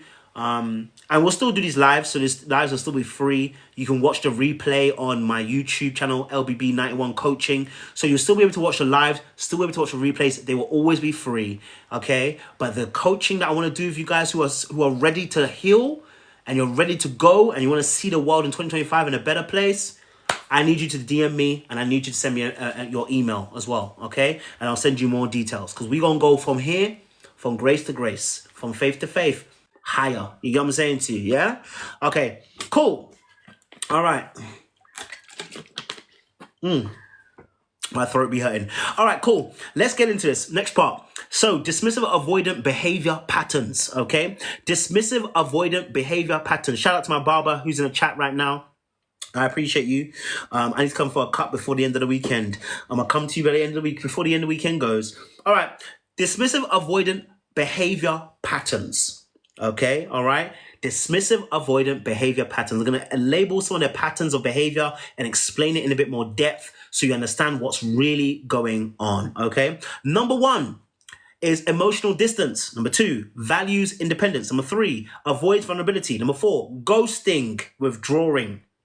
Number 5, downplaying needs. Number 6, repressing emotions. Number 7, using logic over emotion.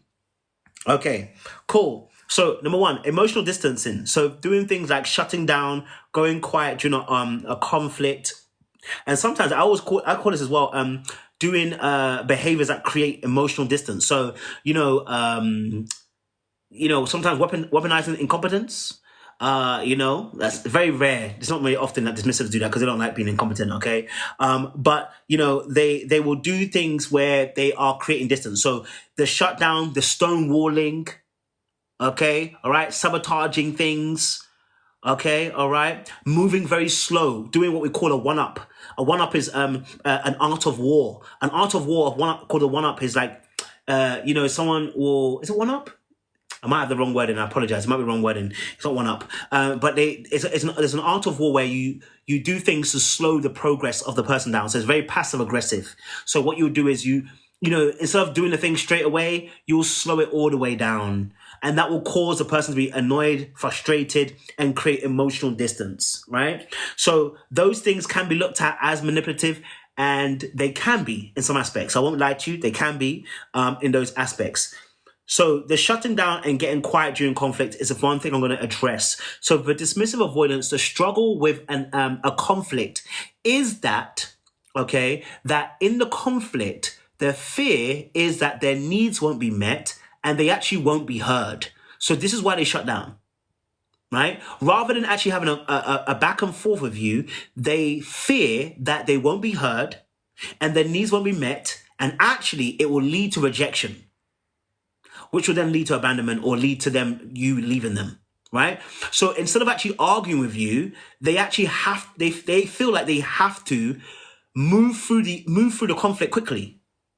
Like, either dismiss it or just move through it quickly, right? Yes, triangulation with an X is a very good point too, okay? And the reason why is because their nervous system is triggered.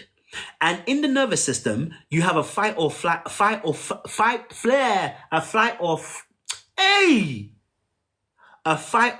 response. Okay. And because they have a fight or flight response due to the nervous system, they tend to fly. Why? Because it's called avoidance for a reason. They avoid. Okay. Now, there are other avoidants though, who I have found is that they won't avoid. They will avoid, but in a different way. What they will do is they will use their intelligence to shut you down. So they found a way not to shut down, but they're still shutting down, but it's different. What most avoidants will end up doing is that they will try to move through the argument quickly. They want to get rid of it. Oh, this is too much for me. You're doing too much emotions. Da, da, da, da. Most people do that. There's too much emotion, too much of this, too much. There are others, probably like myself, who they place a lot of their pride on their intelligence. And because of their intelligence, they will shut you down.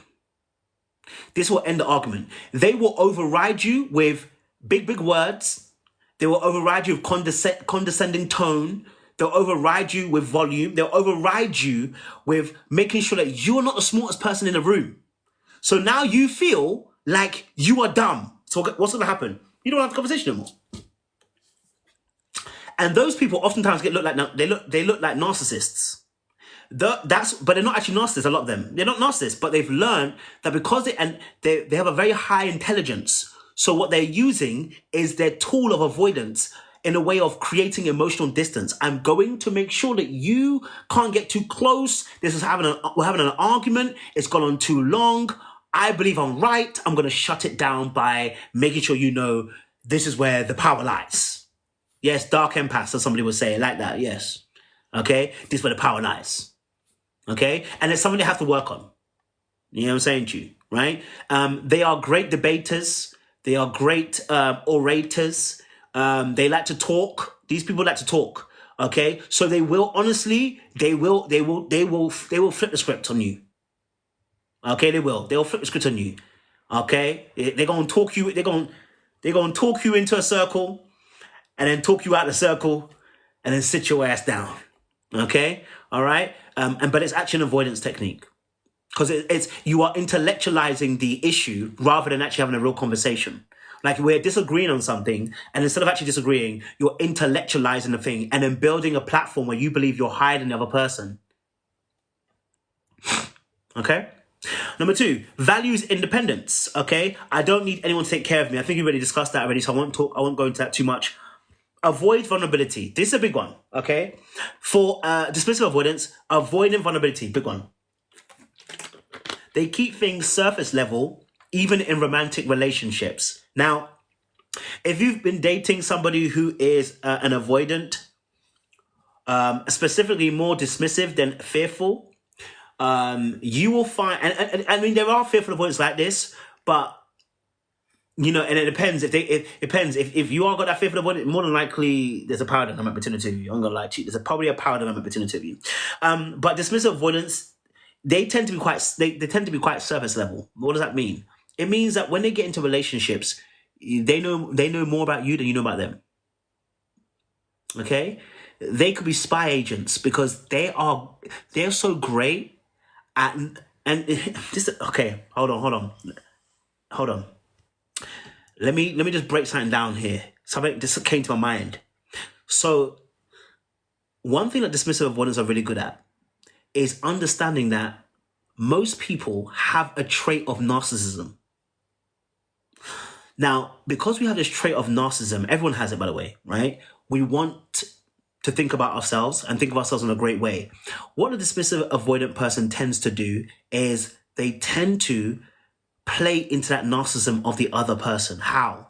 Well, they realize that people, human beings, like to talk about themselves. This is why dismissive avoidants tend to play counselors. That's why they play the nurse or the doctor in your life. This is why they tend to ask more questions than they ever speak upon.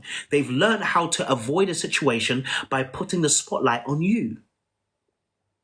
And they learn that to be able to avoid going deep themselves. So if you've ever dated someone or had a conversation with someone and you realize that they asked a lot of questions and it seems like they're just so invested in you, but you know nothing about them, then you've engaged with a dismissive avoidant who has taken information from you and they're taking it back to the FBI. Okay, just know they've gone back to the FBI, the MI6. Okay, they've gone back to whatever secret agency now. You are now on their books. Now, why do they do that? They do that because it's very scary to be able to share deep things about themselves with another person. Okay? And so it takes a little while for them to be able to open themselves up. Now, you can, but the one thing about dismissive avoidance is as well, they don't like to be pushed. So when someone does ask questions, you'll find that there's sometimes what we call a jostle of power sometimes, right? So what I found with dismissive avoidance is their kryptonite is fearful avoidance. Because fearful avoidants carry the same traits that they do. And so fearful avoidants tend to ask as many questions to a dismissive avoidant. And so a fearful avoidant has the kryptonite. Why? Because the fearful avoidant is happy to play a role of woe is me. You know what I mean? Like, I don't feel good enough, but I'm gonna put a spotlight on you. And the dismissive avoidant doesn't see them as a threat. Because a fearful avoidant carries both the anxious and the avoidant traits. So because the fearful avoidant carries the avoidant trait, the DA doesn't feel like they're going to be consumed by the fearful avoidant. That's how they get tricked into giving all the information to the FA. I mean, it's clever. You know what I mean? It's clever, you know? It's clever. So the fearful avoidant is the kryptonite of a DA. Right? These two are they're like two beautiful things to defend, right? And so you'll find that DAs tend to find themselves dating FAs because of that factor, right? And then they find out that the FA is just like them, and then it really just starts the whole warfare. But that's another story for another day, okay? So the dismissive avoidant struggles to be more than surface level with people because they want to keep themselves protected, okay? They want to keep themselves protected away from getting too deep, being too open, and sharing too much. If they share too much, they feel like if they do, then they're going to be open and exposed. And if they're exposed, then you can see them for who they really are, right? And that can lead to rejection, okay?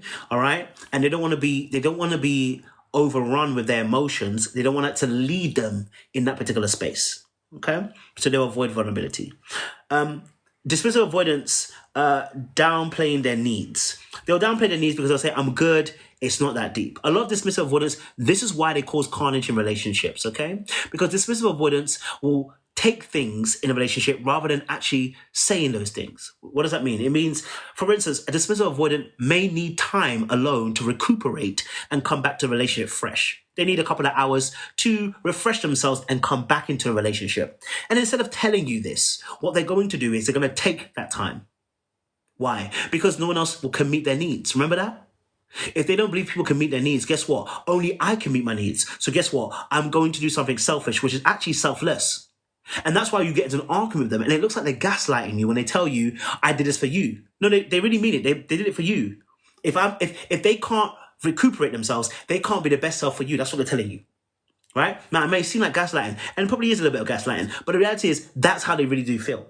And it's because for them, they're not deeping their actual emotions. And actually, with that, they don't tell people when they feel like they're being overcome with those emotions. Because again, if they tell you, then you might ask to help them. And that means that now they're being incompetent again and not being self-sufficient. Okay? So this is really important for them. All right? They repress emotions. They struggle to name or express how they feel. They struggle in a space of being able to really tell you what they're feeling. You know, they struggle to tell you, this is what's going on with me.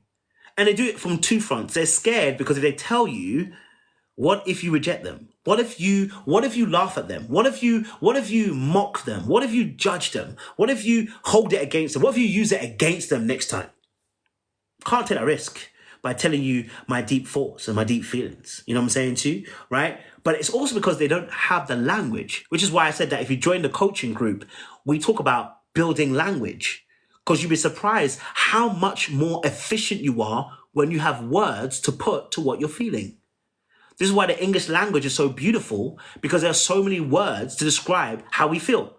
But then you go to other languages and there are other words that are able to describe other things that we feel that we don't even have words for in English. I was reading, what was it? I think it was Emotional Intelligence, the book. And it spoke about how I think the Germans have a word for when you feel like your enemy has fallen down, right? You're excited, but it's sad at the same time. It's like they have a word for that. We don't necessarily have a word for that. You know what I mean? So when you get words for expressing how you feel, this is really powerful. It gives you the ability to have more, you feel more empowered to be able to do what you need to do, right? So this is important. Language is important. So repressing emotions never works, but we need to have a language to be able to express what's going on with ourselves as well. Okay? And then I want to go back to this thing. Avoidance and ghosting or withdrawing. Okay? Right? Why do avoidance ghost? Okay. Why is it that they pull away? Yes, thank you. Is it Schadenfreude? Yeah, thank you. I think that's a word. Thank you. I can't pronounce it if it's right. Schadenfreude, I think that's a word. I'm not sure how you pronounce it, but one thing I'm going to do is destroy a word. Okay, so why does it avoidant ghost or withdraw? Why is it that they're withdrawing or ghosting you? Well, they're ghosting you because they're overwhelmed by the emotional.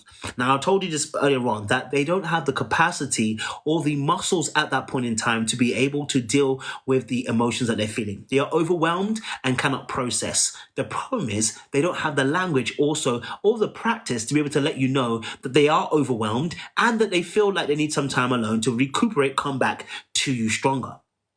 And so what ends up happening is they will pull away. Maybe they feel like you're getting too close to them. You know, avoidance sometimes feel like you're getting too close to them. They feel like, you know what, you're doing too much. I remember one of my best boys, shout out to him, when we first met as boys, listen, I thought he was cool. I thought he was real cool, but he was calling me every day. And I said, and for the first 2 weeks, I said, why is this boy calling me? Why? I don't know him. What's he calling me for? After 2 weeks, that was my boy. You know, we were paddy, we were cousins. People, when people saw him, they saw me. When they saw me, they saw him. You know what I'm saying to you? Right? We were 2 peas in a pod. From there on out. Why? But the first 2 weeks, I said, why is he calling me?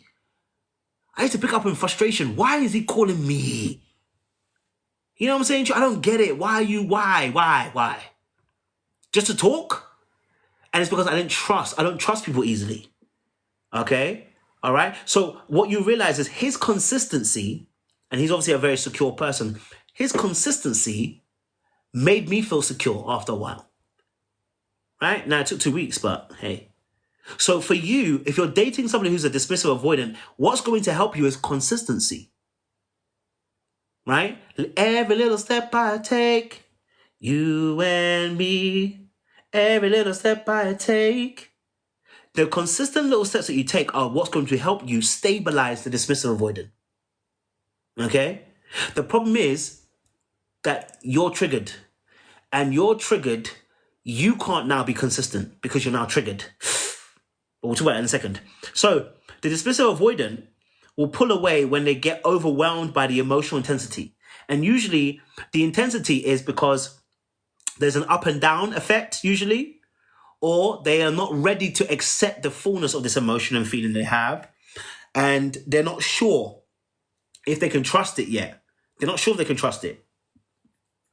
And therefore, they're afraid of being consumed and overwhelmed and overtaken. They're afraid that they can be trapped. And it's because they've not learned sufficient boundaries. You'd think that the dismissive avoidant will have learned a good, strong no. I mean, they have, in some respect, but they struggle to be able to deny people's requests. That doesn't mean they won't, but they struggle in that area. And rather than struggling, they just don't want to be in that space at all. I'd rather not feel it at all. You know, I'd rather not be in that space at all. You know, if I have to feel like I've got to say no and I don't know how to say no, I'd rather just avoid it.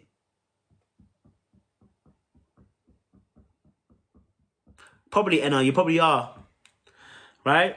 So that's a big thing for them. Big thing for them. Okay? All right? Okay. Woo. Okay, so dismissive avoidant, things that they say, some of the things that they say, they'll say things like, I'm not good at feelings. I don't really do relationships. I'm not serious. I need space. Okay? I don't need anyone. Let's just move on. Okay? All right, so I'm going to break down what they actually mean. When someone says I'm not good at feelings, what they really mean is feelings are unfamiliar and unsafe to me. That's what they really mean. I don't really do relationships. They really mean I fear losing control or being vulnerable. Okay? What they say, it's not that serious. I'm minimizing this to avoid emotional discomfort. And I'll come back to this one because I think that's a big one. I need space. I'm feeling overwhelmed by the emotional closeness. Okay? I don't need anyone. Depending on others once hurt me, so I stopped trying. Okay? Let's just move on. I'd rather avoid conflict than face emotional discomfort. Okay? So let's do this quick one. I'm not that serious. Okay? A lot of people do this as well. A lot of people say they're not serious candidates, right? Why? Because they're afraid of discomfort. A lot of men will tell you, I'm not ready for a relationship. What they really mean is they don't like to deal with the emotional closeness and discomfort it comes with. What's the discomfort for a dismissive avoidant? The fact that once they share their emotions, they have to be dependent upon you. Ooh. Now, if I have to be dependent on you, it means you have the ability to hurt me. But it also means you have the ability to disappoint me. One of the biggest triggers for a dismissive avoidant person is disappointment. And because the dismissive avoidant person has not dealt healthily with the emotion of disappointment, they don't want to be in a space where they're going to get disappointed. Right? For instance, I don't really do birthdays. But when I actually look back at it, why I don't really do birthdays, it's because the birthdays were never really celebrated. And I'd rather not feel that disappointment of my birthday not being celebrated. So now when I'm older, I realize what is the point of a birthday? So I forget your birthday and I forget mine. Don't be pissed. Your birthday is just not important to me, nor is mine. It doesn't mean you're not important to me. It means I don't really care about birthdays. They're a normal day to me. Okay? And they're a normal day to most avoidants. Why? Because it's another day. Okay? It's another day. You getting gassed about Valentine's Day thinking that it's because he wants to save money. He does not care. Why? It's not a big deal. It's another day. At the end of the day got to end. Okay? And the day must go on.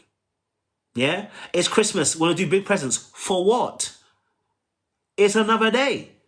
It will come back again next year and a year again and a year again. The 25th is the 25th every year. Same time. Right? It's another day. Anniversary. Oh, it's an anniversary. Fantastic, wonderful. It's another day.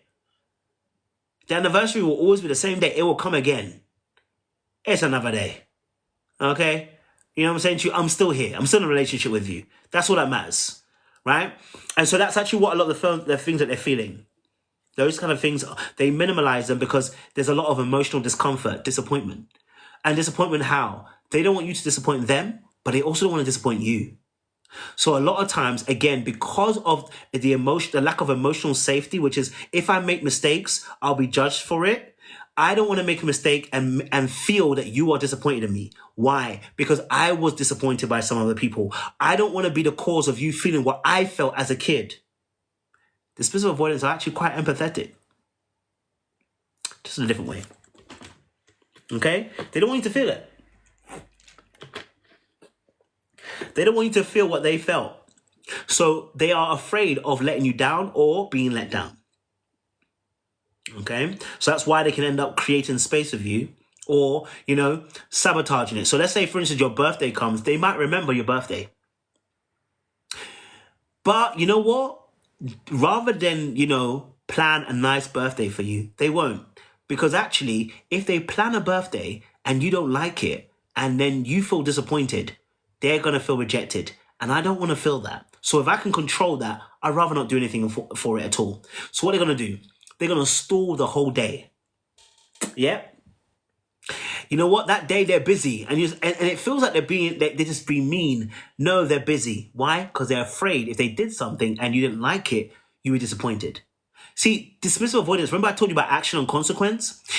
If you don't tell a dismissive avoidant, early, especially if they don't feel safe. When they feel safe, they'll do it themselves. But if you don't tell them the equation, they won't do the equation. Because there's no equation. You didn't tell them the equation. What is the equation? Lay it plain for me. What do you like? If for your birthday you want to go to a particular restaurant, if you tell that person early enough, hey, I want to go to this restaurant for my birthday, it will make me very, very happy. That's an equation. Again, I'm telling you how to deal with a dismissive avoidant. The equation is, this is what I want. This is how it will make me feel. They actually understand that. They do. They understand it. Right? They get it. And they will do it. They will do it. Because they understand the equation. See, getting a gift for somebody, planning a surprise for them, doing all those kind of things, they're actually emotional actions. They're not logical. They're emotional actions. So for the dismissive avoidant, they will miss it. So when you say, I just want you to know, they're like, what do you mean you just want me to know? You know what I mean? Like, what do you mean you just want me to know? Know what? Because remember, what you're asking them to do is to think on an emotional level. They're not there. So you're asking me to process on an emotional level. I'm not there. So guess what? I'm not doing those things. So tell me what you want. Make it logical. That's what they're going to tell you. Not that they don't care about you, but that's how they're going to think. Okay? All right, cool. Okay, things that they believe. Dismissive avoidance. Things that they believe. If I get close, I'll lose myself. I can be close and still be me. Sorry, if I get close, I'll lose myself. No one really shows up for me. Feelings are weak. I'm better off alone. These are some of the belief systems of a dismissive avoidant, okay? If I get close, I'll lose myself. No one really shows up for me. Feelings are weak. I'm better off alone, okay? All right? Now, the new secure beliefs we need to have is if you're saying, if I get close, I'll lose myself, you must start to believe that if they get close, you can still be you. Them getting close does not erase who you are and what you're about. You saying no one shows up for you. You must understand, number one, right, that some people are safe. You need to find the right person to invest in and take a little risk at trusting people a little at a time. Yeah, one step forward. Feelings are weak. Naming your emotions helps you stay in control, not lose it. When you're able to identify what you feel, you actually have power and control. By not being able to name it, by not being able to label it, you actually lose power in a situation, okay? All right. And then saying, obviously, I'm better off alone, letting you know that interdependence is strength, not weakness. Co-regulation is a very powerful tool. It allows you to be able to sit with someone and them to be able to help you balance you. It is not weakness, and you're not incompetent for doing it. If anything, you've become very competent in understanding relationships that they require you to be able to trust and depend on others. Okay? So that's a new belief we need to have. Okay? All right, cool. Are you guys still with me? If you're with me, type Genesis in the chat. If you're still with me, type Genesis in the chat if you're still with me. I need to grab some water because my throat is beginning to hurt. Okay, so it's gonna go on pause for a second.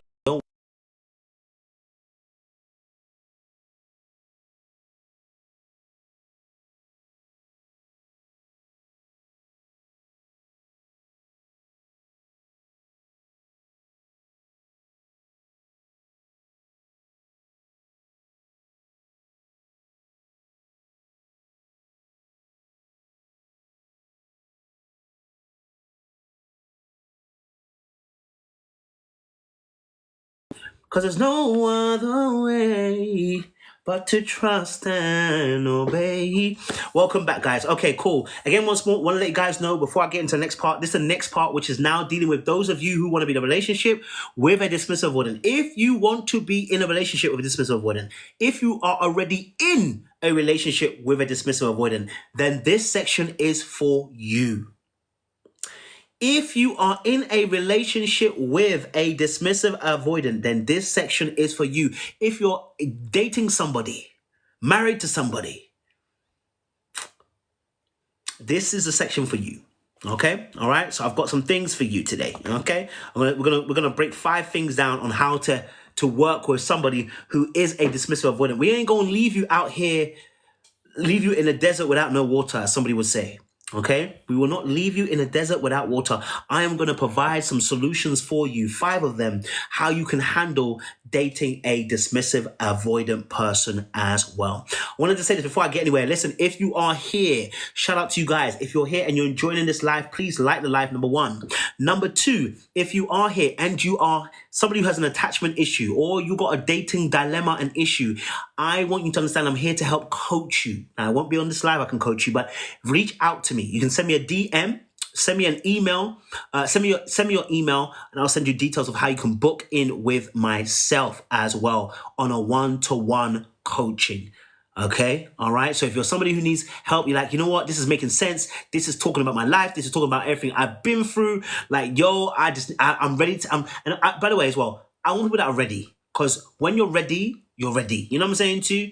It's better when you're ready. If you're not ready, don't worry about it. It's okay. You don't have to rush it. But when you know you're ready to heal, to grow, to transform, this is when you reach to me. Because what we are going to do, we are going to uproot everything from the past, and we're going to begin to present that to you again. We're going to show you where the link is, the link between the past and the present. That's what I do best. My best thing is showing you the patterns. And I'm going to show it to you so you can identify it for yourself. Because I don't want to teach you so you're dependent on me. I want to teach you so you're dependent on yourself. That's probably a dismissive avoidant perspective. I don't want you here forever. Okay? All right? I don't want you here forever. Okay? I want you to build that self-sufficiency so you can stand on your own 2 feet. So when we're coaching, I coach people so that they got enough information to stand on their own 2 feet.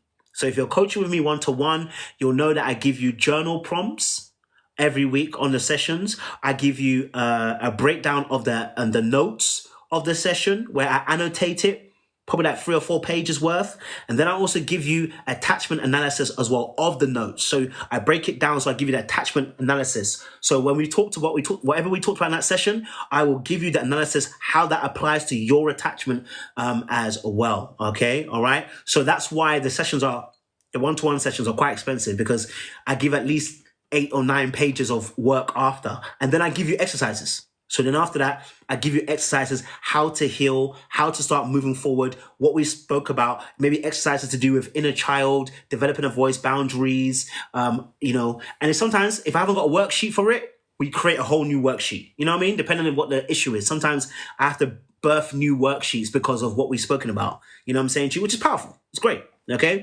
So if you're somebody who's ready to do the work, you want a one-to-one session, send me an email now. Send me a DM right now.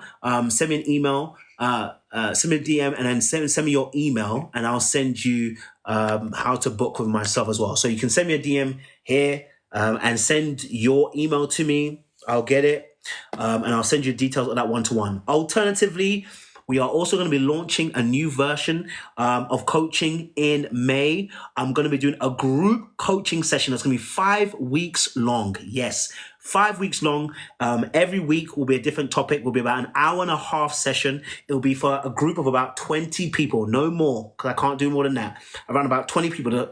20 people. And what we're going to do for an hour and a half for the next 5 weeks is begin to break down these topics. You can ask questions. I'm going to give you exercises. I'm going to give you notes. I'm going to give you, some journal prompts. But you're also going to have an added extra bonus, which is going to be having other people in the group with you. Because what I want to do is create a community for those 20 people where you have your own group chat. We'll be able to feed you guys links to videos, to books as well, and also give you guys my notes. So when I do these lives, I actually have notes. Let me show you. You don't know the notes I have on these lives, bruv. I have notes. I do a lot of things. I take time. PowerPoint slides. Okay? So I don't read from it. I read from my notes. I think about it. I type it down. I make it into a PowerPoint. I have word thingies, all that kind of stuff. So I actually document a lot of those things. So if you want the notes as well, you can get that as well. If you do this one-to-one sessions or if you do the group sessions, I will give you the notes. It's not a problem. You know what I mean? Like at the end of the day, I want you to grow. I want you to win, So by all means, we want all of those good stuff for you as well. Okay. So if you're interested in that, send me a DM, send your email in the DM. Okay, just write group or whatever in the chat as well, in that message or whatever, right? Group, and then type in your email, okay? And then we'll send you an email tomorrow letting you know, because I have to put you guys on the wait list because I'm gonna have a lot of people. Because I don't just do Instagram, I don't just do this, I have YouTube, and I have a larger audience on my YouTube too. So I want to make sure that people are going to get on the waiting list. Make sure I will email you and let you know if you are accepted as well. Okay, all right. Woo! We're going to heal today. We're going to heal. 2025, we are going to heal. Type in the chat Genesis for me if you're with me. Type in the chat Genesis in the chat if you are with me. Type in the chat if you're with me, Genesis in the chat. By the way, Genesis relates to the fact that in Genesis 2:22, Adam woke up from his sleep and called Eve the bone of my bone, the flesh of my flesh. Why is that important? Because I believe in mirroring and understanding that whenever you date someone, you date your mirror. Okay? So if you look at your people that you've dated, they were a mirror of the choices that you made and the work that you probably haven't done. Okay? So when Adam awoke, when we do our healing work, we awake. So I want you to understand that. Like, that's why I use Genesis 2 verse 22. Okay? So if you ever want to wonder why we use Genesis, that's the reason why. It's coming from there. Genesis 2:22, Adam waking up to Eve. Yeah, you know what I mean? All right, let's get into this. The 5 tips. Bada boom, bada bam, bam. Okay? Bada boom, bada bam, bam. There are 5 tips. There are 5 key coaching tips for you if you are dating a dismissive avoidant. 5 tips for you. By the way, get us to 40K likes. I'm appreciating you guys as well. Get us to 5K likes. In fact, let me do this as well and put a sticker on behind as well because I think it'll be helpful. Let me remove this board because this board doesn't need it anymore. We'll come back to the board. Let me put a sticker behind so that you can see. So my email, so you guys can email me, yeah? I just realized that I can do this as a sticker and it'll be easier for you guys. Email. All right. I feel butterflies floating around the sky. Ooh. Okay, I can't even go any further than that. Okay, it's .com. So let me just... And now with you, I feel butterflies. I'm sorry, I burped then. I didn't even check that. My bad. I feel. This thing is so annoying. There you go. Let's put it to the side. Okay. Oh, it says not approved. Why is it not approved? Oh, it doesn't allow me to do emails. Okay. Oh no, it can't. It won't allow me to do it for some reason. Damn. Why won't you let me do it? Why is it under review? I don't get it. Stupid. Okay. All right. Cool. Here we go. I said let it go because we won't do it. All right. Cool. So, what was I saying? So yes, 5 tips. Okay, 5 tips. 5 tips. 5 tips. 5 tips. 5 tips. 5 tips. 5 tips. All right. Cool. All right. So dating an avoidant is an extreme sport. Okay. Can I say that dating an avoidant is an extreme sport? Okay, all right. It's an extreme sport for anybody out there. Okay, so number one tip, and in fact, let me just grab this up now because I need to, number one tip, because I need to, that's it. There we go. Hold on. Okay. All right, cool. Number one tip is you need to respect their need for space but require communication. Okay? Number one tip is respect their need for space, but require communication. One thing avoidants actually love is boundaries.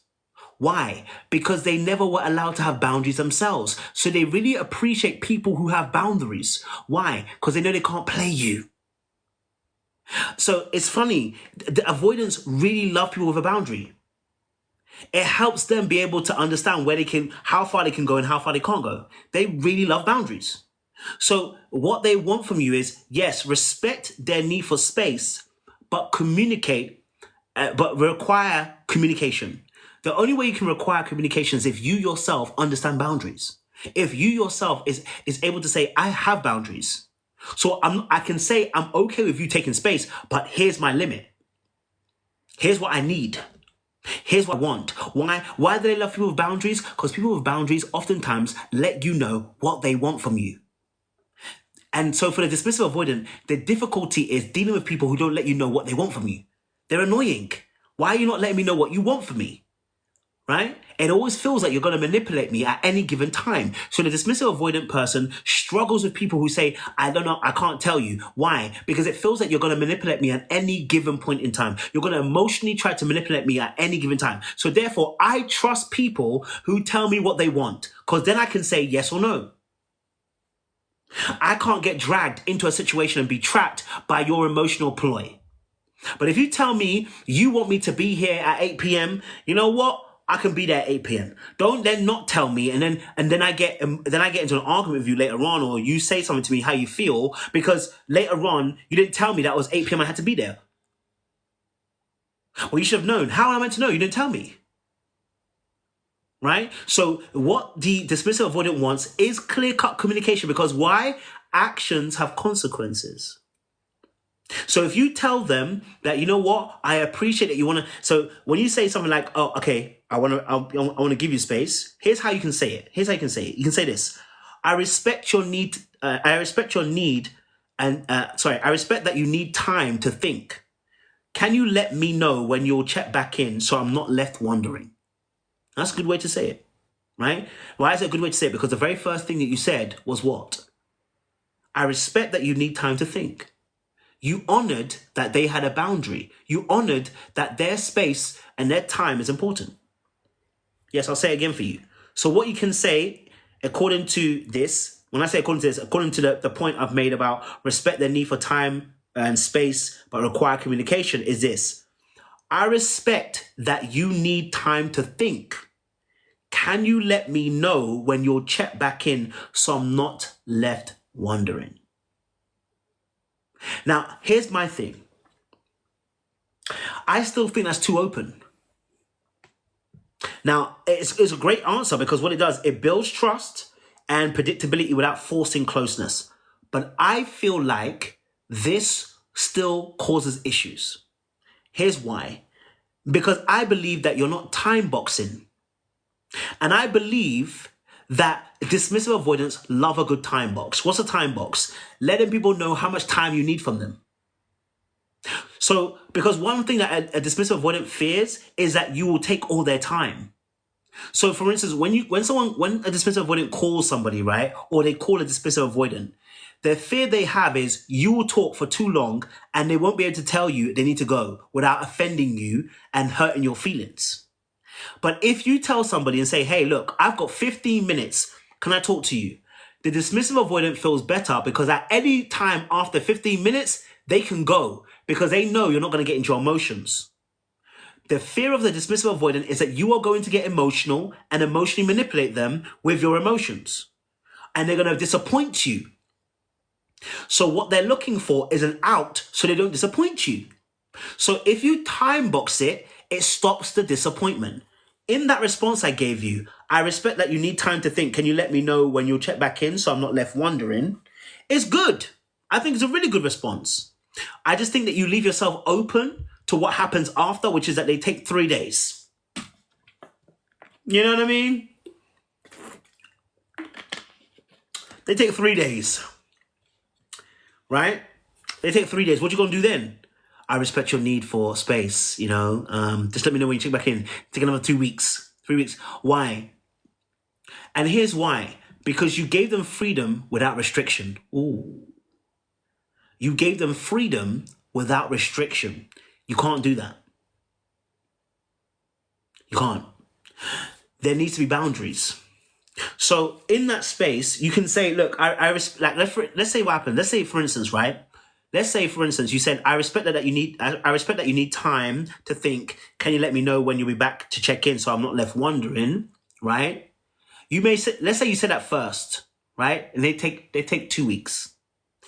The next thing you're going to say is this. I do respect the fact that you need time to think. 2 weeks, 1 week, 6 days, 3 days is too long for me. It makes me feel uncomfortable not being able to connect with you for so long. Right? Can we negotiate on the time? Some of you don't believe you can negotiate. Right? This is a negotiation. This is very difficult because a lot of people don't feel like they can negotiate. Right? So a negotiation, you ask them, can we negotiate the time? This allows them to have agency. At the same time, you're letting them know you're ready to negotiate. Why are we doing that? Because if you don't, there's some people who honestly will take 2 weeks. And you'll be left feeling like you've done everything you can do, but they're still taking more than they're given. You know what I'm saying too? Right? So the negotiation is really powerful. Again, it creates agency. It makes a person feel like they're a part of this communication, right? So rather than say, I respect your need, I respect that you need time to think. You can say, I respect that you need time to think. You know, can you let me know when you'll check back in so I'm not left wondering? Please, you know, you might say, listen, hey, a week for me is too long. Let's negotiate a time. Because the most I can do is perhaps a day. Because that's if you already know them. Because by the way, I'm talking as if you already know them. By the way, because when you first meet someone, you don't know how long they're going to take. So this response is a very good response when you don't know someone. You don't have a baseline for them, right? You can leave it open when you have a no baseline. When you have a baseline, you'll know because the person might do it the first time, the second time, the third time. You'll know. You know. So yes, please let me know within the next 3 days. And I'll say this: listen, hey, I can't do 3 days. I'm sorry, I can't do it. I can't even do 2 days. I got 6 hours for you. I've got an evening for you. I can't do no longer than that. That's all I got in my system. I'm honest with you. I ain't got more than that.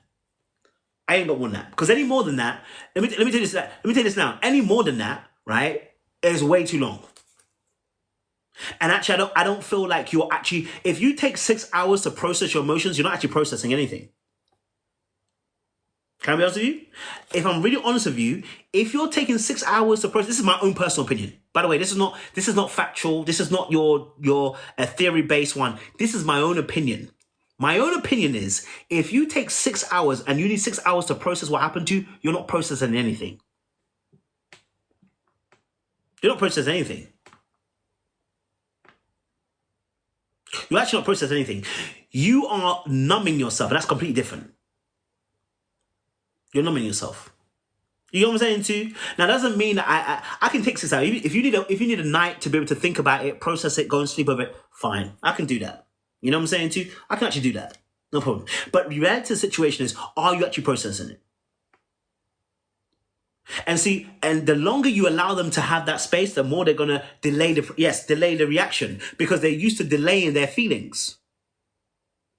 Oh, they can process it quicker.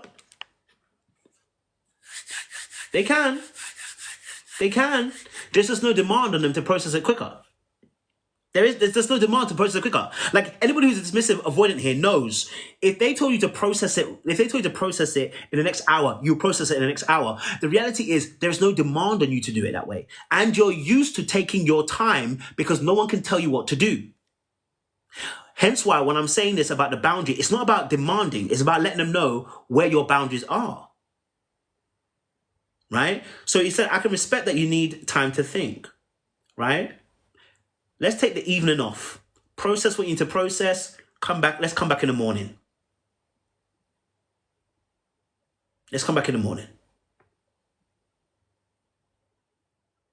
Right? Because what you're doing is also you're preparing them to be able to have that conversation. Because a dismissive avoidant also feels like they're not prepared if it's going to be thrust upon them. So you're letting them know, listen, we're going to have a conversation tomorrow morning. I like to even be time specific. Let's have a conversation tomorrow, 10 p.m. Or tomorrow, let's have a conversation 10 p.m. We're going to talk for an hour. And honestly, if I'm really honest with you, the response should be centered around how long that next conversation is going to be. If you really want to be specific in dealing with respecting time and space, my thing is, tell them the next conversation that you're going to have is going to be 35 minutes long. And I guarantee you the dismissive person will come to that conversation. Why? Because you time boxed it. Because what they're feeling is the conversation is going to keep on going and going and going and going and going. It's never going to get solved. So what's the point of me even processing it? Because if I process it, you'll talk forever long anyway. And you won't be done. You'll still be feeling emotional. And it won't be solved because they don't believe that it can be solved oftentimes because they don't believe their needs can be met. Right? So again, going back to what we said about respecting the need for time and space and requiring communication, to say, hey, I respect your need to time to think, right? Let's take the evening off, right? We'll come back in the morning. Let's talk, or maybe say, we'll come back we can talk in the morning, but we'll address this issue in the evening, 7 p.m. We'll talk for an hour. We'll address our key issues and we'll move on from there. What you've done there is taken control of the conversation, but you've also allowed them to know that, listen, there is going to be a conversation about the issue, and you've let them know how long for. So now they can be confident when they come to you next time. Hey, we'll have a normal conversation in the morning, but the conversation about the issue will be dealt with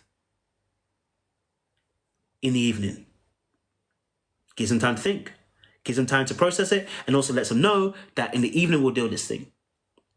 And in the meantime, we're still good. Right? We're still good.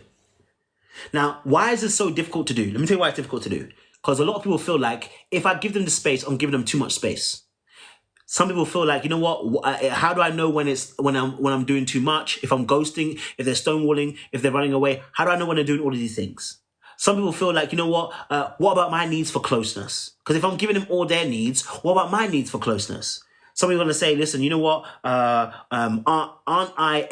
I enabling them rather than healing them? Right? And those can be all very true feelings and thoughts about a situation, but the reality of the situation is the reason why you're saying those things is because you yourself lack boundaries. So you're afraid to really say the truth. Like, hey, if you have boundaries, you'll be able to address that issue without feeling like you're, getting to that space. Absolutely, Shauna. Yes, you're right. They tend to pair up people who are not boundary-led, which is the problem. Okay? Yes, which is really a problem. All right? Yes, enabling and avoidant would be chasing them. Yes, which is why we don't chase them. You tell them what time they're going to be arriving. You let them know, hey, we are going to be discussing this tomorrow, 7 p.m. for an hour. I'm not going to chase you. Take your time, take your evening off, 7 p.m. Okay? All right, cool. So,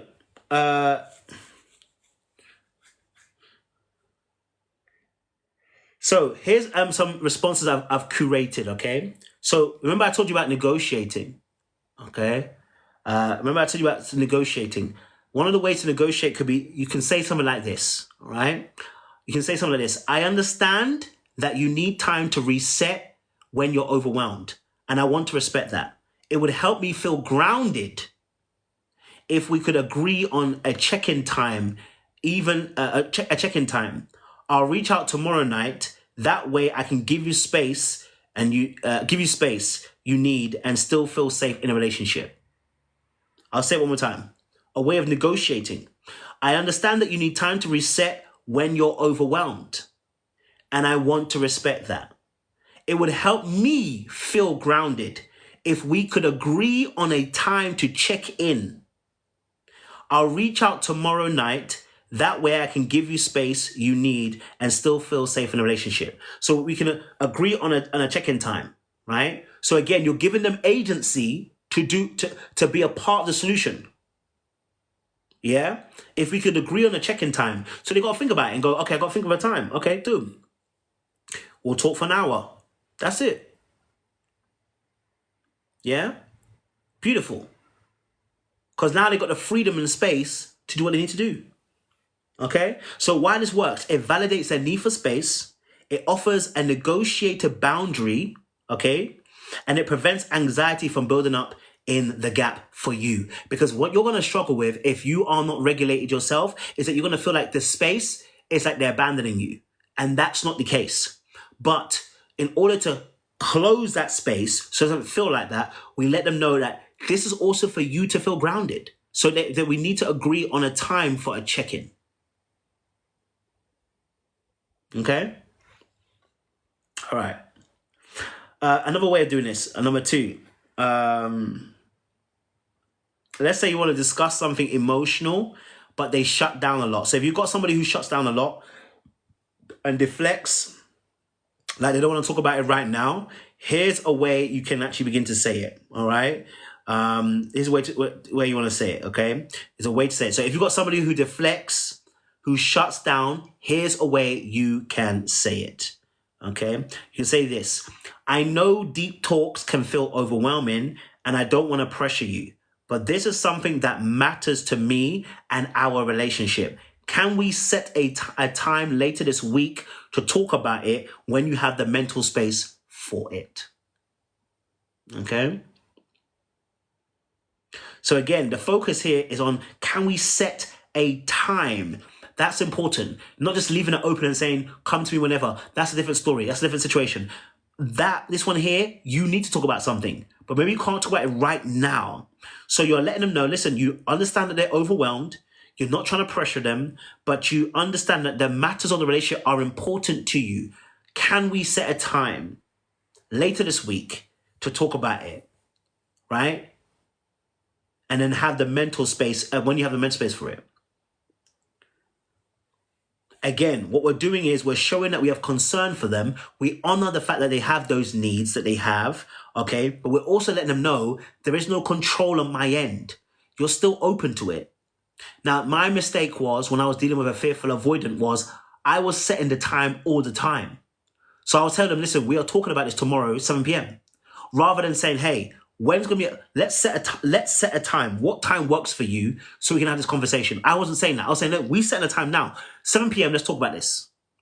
And what I didn't realize was, yes, I was adding too much pressure on the person and not allowing them to be able to also be a part of the repair and a part of the solutions. So although I was driving it, what I didn't realize was I was driving it so much that it felt like I was the one that was always taking control, and now they felt like they had no control. You get me? Okay? So again,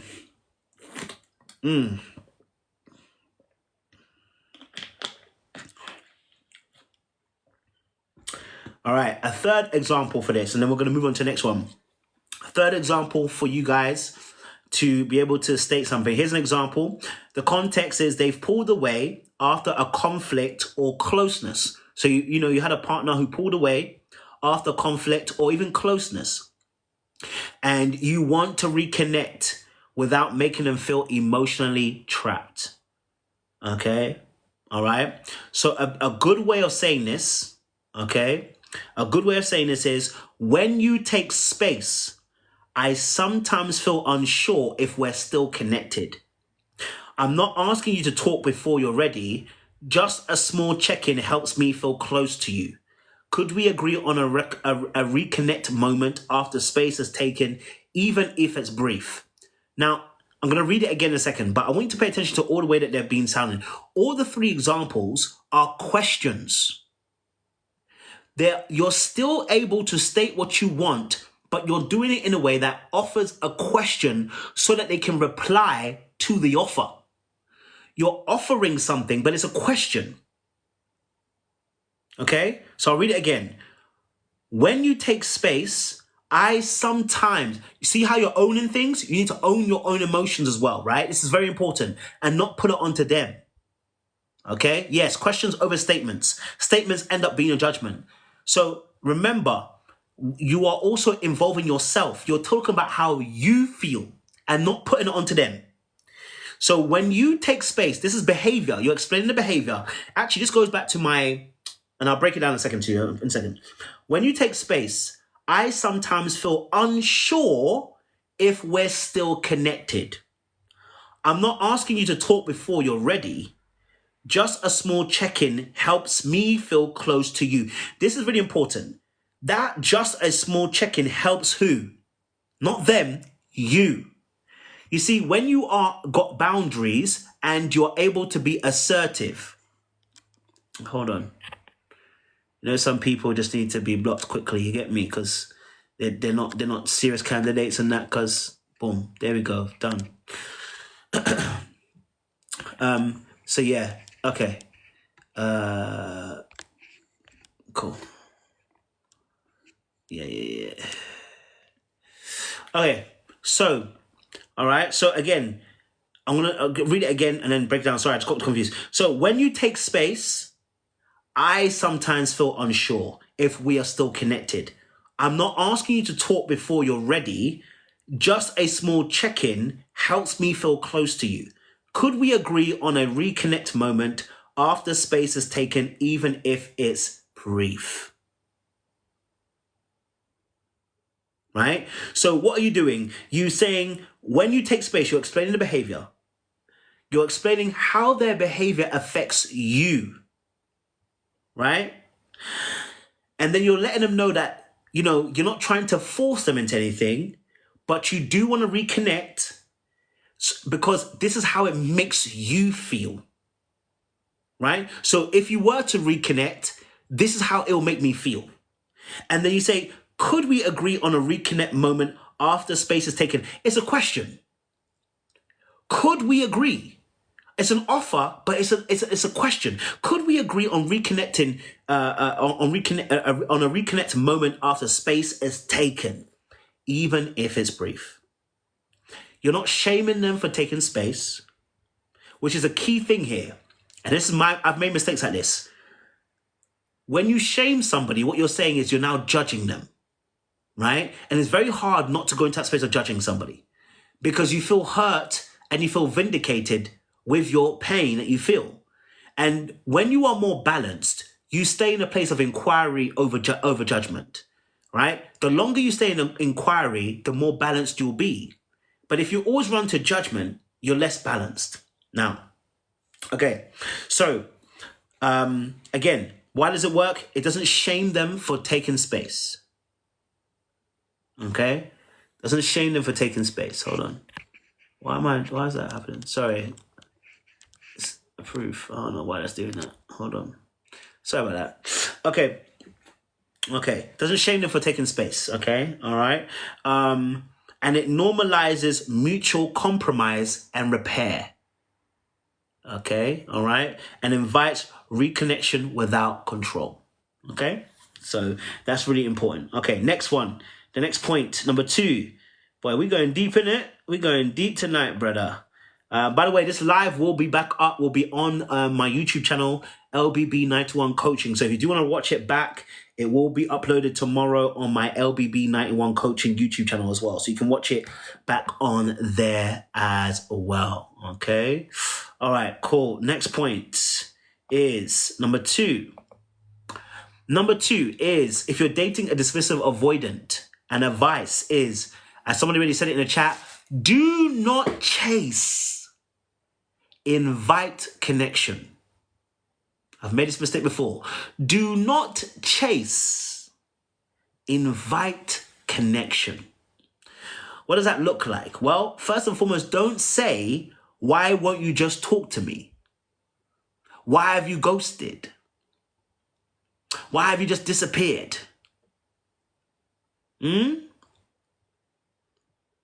Because those statements are judgments, right? It may feel like that to you, right? It may feel like that to you, but that's not actually what's happening. It may feel like that to you, but that's not what's happening. So how can we reframe it? Because it's a reframe. How can we reframe this? One way to reframe this is to say, I'd love to hear what you're feeling when you're ready. No pressure. Just know I am here. Okay? That's one way. But, I'm always going to go a little bit deeper with you. I've got a few more examples. I'm going to go a little bit deeper with you. But one way to say it is, I'd love to hear what you're feeling when you're ready. No pressure. I'm just here. Or we're saying, listen, I can say, I've missed you. Because what's the truth? The truth is, you miss them. Rather than saying, we just don't talk no more. Say the truth. You miss them. I missed you. I'd love to hear from you again. Whenever you're ready.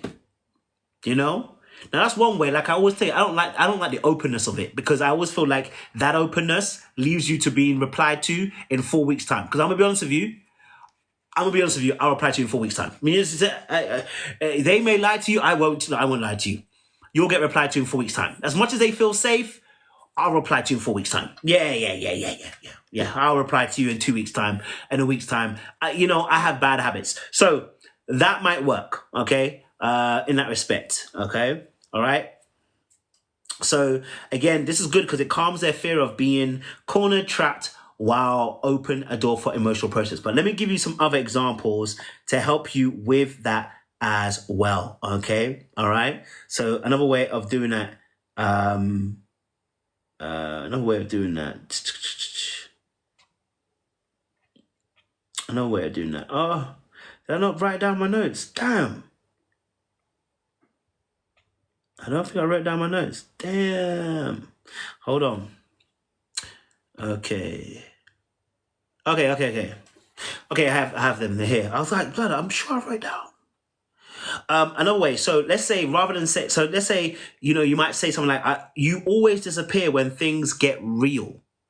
Okay, right? Instead of saying you always disappear when things get real, you can say, I respect that you need space. Can we check in at this time? Can we do a check-in at this time? So, they disappeared, right? You're saying, I respect that you need space, but can we check in at this time? Again, that goes back to what we just said earlier on, right? Or saying something like, I know you're lying when you say you're fine. We all do this one, by the way. You know what I'm saying to you? Yeah, always is a no-go. I know you're lying when you say you're fine. I know you're lying. And listen, sometimes this works. For a lot of people, actually, to be honest, when someone really cares about you, them saying, I know you're lying when you say you're fine, and it can do, but sometimes this can also trigger. So we want to avoid some of the triggers part, right? So just say, you ask a question, or rather you label it in a question format, right? Or inquiry format, inquiry. So rather than saying, I know you're lying when you say you're fine, which is a judgment and a statement, what you are going to say is, if there's more going on, I'm here to listen when you're ready. This actually will open up the person a bit more, right? You're letting them know that, listen, I know there's more because I'm asking you the question. They know, they're picking up what you put down, right? They're picking up what you put down. Trust me, they are. They know what you're putting down, okay? They know what you're putting down. Just they're deciding to, do what they do. It will allow you just to be able to be a place of inquiry rather than judgment in that space. Okay, so just make sure that there's not it's not a judgment and a statement. Now, why is this difficult for people to do? The reason why it's difficult for people to do is because they will say things like this. Why do I need to chase them? Why can't I just be an adult and just talk to me? They'll say things like, I'm always having to be on their time. I give them space, but they never come and talk. And these can be very real responses that you may feel and you may have actually gone through yourself, okay? But this is where your boundaries and emotional regulation comes in. Your ability to stay grounded in these moments is paramount, okay? So yes, while they are saying while they are needing space, that's why I said you need to have boundaries, because it's your boundaries when you begin to state what you want that stops this issue from going too far, right? And for sure, for an avoidant, it is usually on their terms, right? But here's how you win. Here's how you win. That's what I'm trying to say. That's why I said don't leave it open. There should be a deadline. There should be a deadline. Because when you leave it open, you leave yourself open for attack. I say there should be boundaries and there should be an aspect of you being able to state a deadline. So if you know that, let's talk in 3 hours, that lets a person know there's a deadline. The problem is you often make statements and judgments rather than inquiries. Okay? So if they decided they're going to ghost you for 2 weeks, you still need to use the principle. Hey, look, I missed you. I haven't heard from you in a little while. Would love to have a conversation with you. Let me know if you're free tomorrow. I want to call you. You let them know. Listen, you've let them know. Listen, you want to call them tomorrow. Now, if they miss that message, that's a different conversation. You know what I'm saying to you? That's a different conversation. But you've put it on them now. You've let them know, listen, hey, look, I haven't heard from you in a little while. I haven't heard from you. I haven't heard from you in a little while. I miss you. I miss you. Let me know if you're free tomorrow. I'm going to give you a call tomorrow. Yeah? And then that lets them know. Then it can go, listen, no. Yes, no, So it's important, That message can change a whole lot because actually a lot of times avoidance, they are actually waiting for you to blow up at them. That's why you have to change it. The avoidant person is actually waiting for you to blow them up. They're waiting for you. They're waiting for you. They're waiting for you to confirm what they already believe, that you can't meet their needs. So in that space, right? In that space, that's why you need to be able to set a boundary, number one, but also number two, learn how to be able to put that message across. Why is it doing that? Photo comments. Okay, hold on.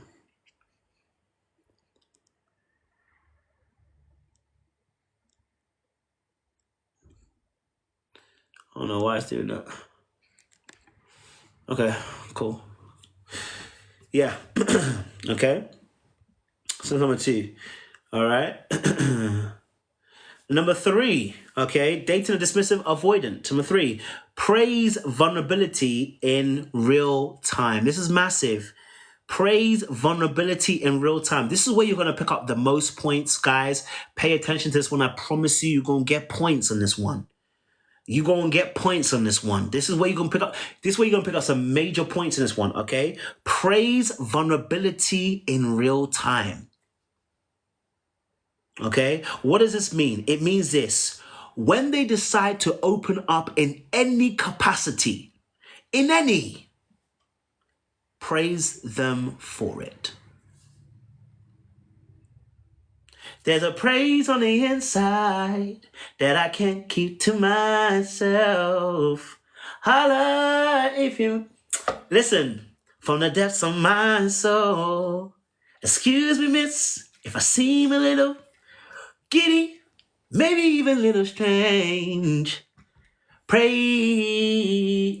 That note was going off, but don't worry about that. We're going to come back. We're going to go back to that. I did a little bit too much. Anyway, coming back. Okay, so what I say, praise vulnerability in real time. Yeah, let's get back to my show because I'm out here not in real time. You know what I mean? So Saying something like, thank you for opening up. I know that wasn't easy. It's a powerful form. Saying something like, thank you for opening up. That wasn't easy. I appreciate it. No, don't do, please, I beg, please listen to me carefully. Please don't do to me, oh, that was so cute. Oh, that was so wonderful. Oh, that was just so good. Oh my God, you've been so through much. Oh my God. I'm just getting emotional thinking about it. Oh my God. Shut it. Shut it. I beg, shut it. Please don't do that. Please don't do that. Please don't do that. A dismissive avoidant, they don't need it. Okay? They don't need that. They don't need you to be trying to coddle them, and they don't need you to be doing the dramatics. It's not cute. They don't want it. Okay? Keep it regimented. Thank you for opening up. I know that wasn't easy. Thank you for sharing your truth with me. I've learned some things about you. Okay? Oh, thank you. I appreciate what you just shared with me right now. It's giving me insight to where you're coming from. You can say it's tough. You say, hey, look, it sounds like you've been through a lot, and I have empathy for you. It's not easy what you went through. But you notice my tone? My tone isn't sympathy. They don't want sympathy. Okay? We don't want sympathy. So don't give it to us. We don't want it. Okay? Queen Chidi said, I need to speak to you. Yes, send me an email. You have to book a session in, though, Queen Chidi. You have to book a session in if you want to see me. Okay? I'll type my email in so you can get it. But yes, we don't want sympathy. We don't need it. What we need is you to understand. That's it. Once you've understood it and you received it, thank you. The positive reinforcement is very important. All right? The acknowledgement, the affirmation, the appreciation is all important. The affirmation, the appreciation, the acknowledgement is important. Okay? All right? That's all important. Right? Now, why is it difficult? Okay? Why is this difficult for people? Okay? Because somebody might say only children need constant validation. Where is my reassurance and my validation? Right? You might say, oh, why do I have to go first, when I'm also suffering, when I'm also in pain? Why do I have to supply their needs when I'm the one that's hurting? Hey, those are some real feelings. I am not going to be against it. Let me validate how you feel. It's real what you felt. But I want you to understand, the wheel won't change if you keep on running on the wheel like a hamster. If you keep running on that wheel, when does the wheel stop? It doesn't, because you kept on running. Someone's got to take the first step. And the fact that you're listening to me is the first step. It's unfortunate. You shouldn't have come across my live. I'm sorry. I apologize. If you hadn't come across my live, the mantle wouldn't have been put upon your neck. But now you know you're going to have to do better. I'm sorry. I apologize. Okay? All right? That's all it is. Now, the last one is this one. And listen, ladies, this one's for you. Okay? Ladies, this one is for you specifically. Ladies, this one is for you. Okay? Please, let's not say, how can I praise basic behavior? I know the men in 2025, you're like, you know what? Why me? Why do I have to praise basic behavior? Basic human behavior, basic adult behavior. I hear it. I absolutely hear it. I get it. But I want to help you out. Praising the basic behavior is what makes advanced behavior. We don't just go from a 0 to 1,000. There's got to be process and steps. You must praise the basic behavior, because a positive reinforcement reinforces that basic behavior ought to be done regularly. They haven't been praised before. You don't realize that a lot of dismissive avoidant men specifically haven't been praised before. That also goes for the women too. Okay? It also goes for the women too. You know what I'm saying to you? So for the men as well out there, please praise that basic behavior. You know what I'm saying to you? Oh, she's not that emotional. Hey, the moment she shows you emotion, dog, please, the basic, just appreciate her. You know what? I've seen the growth. I've seen how you've actually grown in your emotions and your sharing. Thank you very much. Keep it a stack and move. You know what I'm saying to you? Right? The same way I'm saying for the ladies, I'm saying for the man them. Listen, you got a girl, and you know them kind of girls that are a bit rough. They're a bit hood. They're a bit strong. You know who they are, blood. Yeah? And you're dating them, fam. You know who they are. Okay? They're strong with it. Yeah? They don't show emotions. Yeah? They're kind of sexy. You know the ones there. They're sexy together. You know the ones there, innit? But they also need your appreciation, your affirmation, and your acknowledgement. So when you see that girl that you know is strong, doesn't show emotions, decide to show some emotions, you encourage that. Say, hey, I just seen that, I appreciate that. I know it's not easy for you to show emotions, but I see what you did there. That, it doesn't need like doing too much. The funny thing is though, that women that are usually less, that don't do much emotion, tend to meet men who are very more emotional. And that's usually where the problem is, because then his emotional responses usually are a turn off for her. He's doing too much. You know what I'm saying to you? He'd be like, it's so great. Oh my God, like you just showed your emotions. Oh my God, like, he'd be doing too much. Keep it regular, keep it kosher, keep it succinct, bro. You know what I'm saying to you? For the ladies and the gentlemen, let's affirm, let's acknowledge, and let's appreciate. But keep it on an even kill. We don't need to do too much, right? Too much excitement, go and throw them off. Too little excitement, go and throw them off. We need to be balanced. You know what I'm saying to you? Keep it balanced. If you do too little, it's going to look some way. If you're doing too much, it's going to look some way. So we want to balance. Thank you for showing the emotions. Thank you for sharing your thoughts with me. Thank you for sharing your heart with me right now. I appreciate that. It gives me more insight into you. That's even kill. The thank you is the even kill. And I'm not doing, oh my God, thank you. You shared your emotions with me, finally. Like, it's so amazing that you showed your emotions with me. That is going to piss somebody off. You're doing too much. Yes, you're over-complimenting, which now feels like you're trying to manipulate me. Stop it. Okay? One compliment is enough. Thank you very much for sharing your heart with me. I appreciate that. It's cool. Yeah? Someone said that's too much thinking. It's only too much thinking when you've not actually practiced it. It always is too much thinking when we haven't practiced something. And it's understandable. When you're learning something new, it will feel like you're overthinking. You're absolutely right. But once it becomes part of your language and your dictionary becomes part of your play, you're not even going to think it's too much because it's part of your natural ethos. Right? So it's about getting acquainted with the skills. Okay? All right? Yeah. So not too much on the compliments, but not too little on the compliments. You get what I'm saying to you? One compliment will do it, blood. You know what I'm saying to you? 2 at the max. Yeah? When you get into 3, it's starting to push it. All right? Number 4. Number 4 is, okay, avoid interpreting distance as a lack of love. Okay? Avoid interpreting distance as a lack of love. Okay, all right? Remember, they're not pulling away to hurt you. They're pulling away to protect themselves. Stop personalizing them pulling away. I had to learn this. It's very difficult to learn because the reason why it's difficult to learn is because you are also somebody who's got an insecure attachment. That's why you personalize it. A secure person doesn't personalize, them distance themselves. What does personalization look like? It must be because of me. That's why they're doing what they're doing. You're personalizing it. Stop. Stop. You're personalizing the distance. You feel what I'm saying to you? Right? Now, of course, once again, if you have good boundaries, you'll have a conversation about the distance that's being created. There's nothing wrong with that. We discussed that in the other part of it. That's important. Okay? That's important. You know what I'm saying to you? No, I'm not saying that go and let them take, let them take weeks upon weeks. No.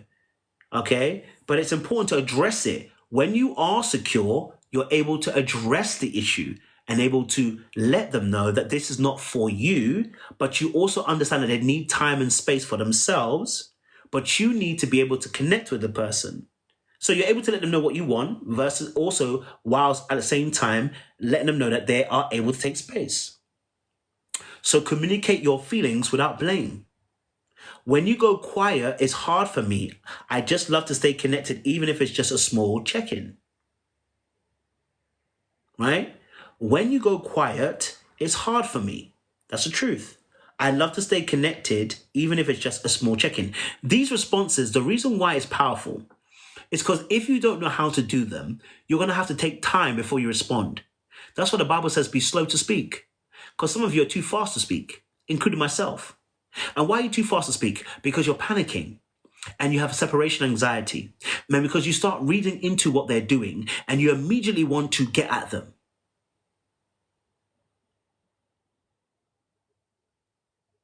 Right? You immediately want to get at them, and you need to slow it down and have a conversation, but you need to slow it down and plan what your actual thoughts are so that you can actually fully address this in the right way, which requires you to listen and then respond. Take time. Okay? So that's really important. Now, a blessing report said, my ex said 15 days after we had a month fast. And I told her that is crazy. Now the question is, what was the reason for the 15 days? 15 days they needed, and were you okay with 15 days? Were you okay 15 days? Clearly not. Right? Now here's the thing: you put in there, blessing, which is a very good point. You put in there. You said 15 days. I can't do that. I want to pin it so we can just have a conversation real quick. Look. It'll go off in a minute. You said, my ex said 15 days after we had a month fast, and I told her that's crazy. When you told her that is crazy, you made a judgment. Now, it's going to be annoying to say it, but I'm just going to tell the truth. You made a judgment. So you were not in a place of inquiry. When you're in a place of inquiry, you're not supposed to make statements. The statements means you've already concluded the case. You haven't. Because if you don't know the bottom of why she did what she did and why she needs 15 days, then you have not concluded the issue. Therefore, you're making a statement before it's time. That's what makes it difficult. What makes it difficult is that avoidance are going to test you and they're going to trigger you. But in that triggering is your growth and is your healing. Trust me, last year, I was fighting it. And this year, I've been fighting some parts. It is honestly one of the hardest things to do. But once you stand up to it, and look up to the challenge, you'll realize it changes your language. But you put in there, it sounds crazy. Well, you made a judgment.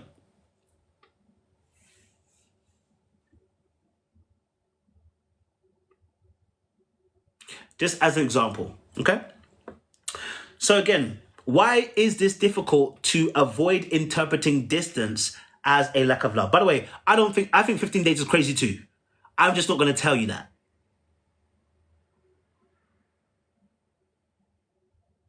Okay, I think 15 days is crazy too, okay? But I'm not going to say that to you, right? I'm going to keep that in my head, and then I'm going to use the tools that I've been given to be able to communicate with you why I don't want it to be 15 days. I'm going to negotiate with you.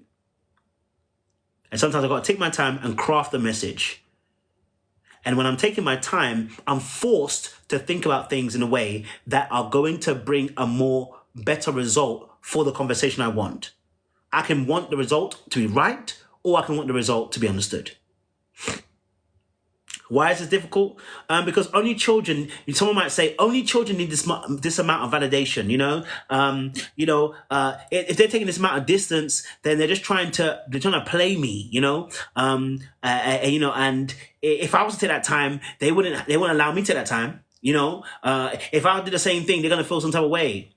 Listen, again, all real responses. Nothing wrong with what you said. I actually understand where you're coming from. It is totally understandable. But again, I'm going to go back to this point. If you have boundaries and emotional regulation, what you'll find is the storm is blowing, but you're standing still. Okay? You are standing still.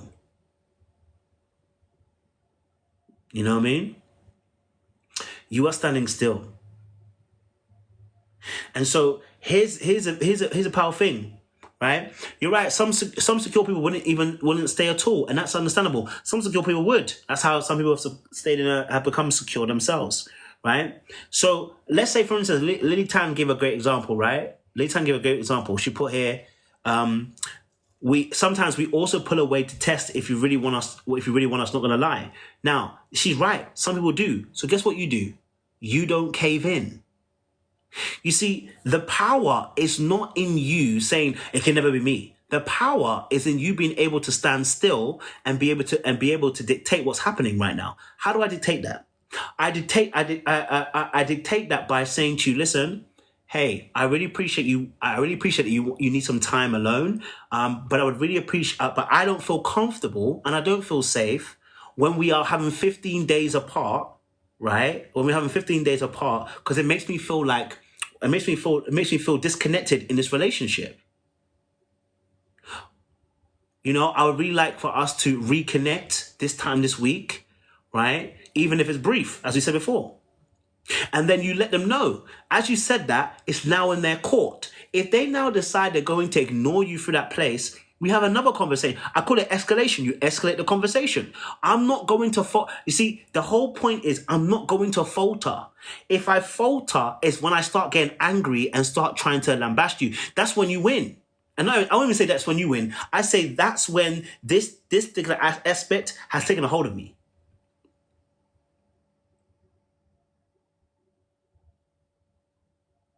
Right?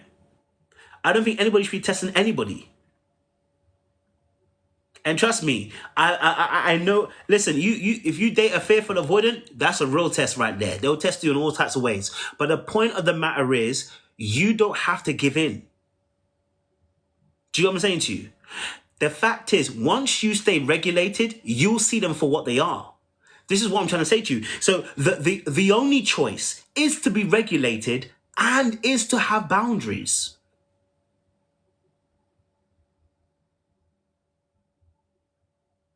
See, my thing is this. Once you let people know that you're an immovable tree and you're not going to be moved by their nonsense, they're going to stop. Here's why. Because you're going to hang yourself. Let me give you an example. I remember I had a situation where I was talking to an avoidant and there was like, because we were talking about obviously flying out and stuff like that, right? And there was like, are you going to book your ticket for such and such date? And I said, no, I already told you I've already booked it. Do you want me to change the date? Is that what you're asking?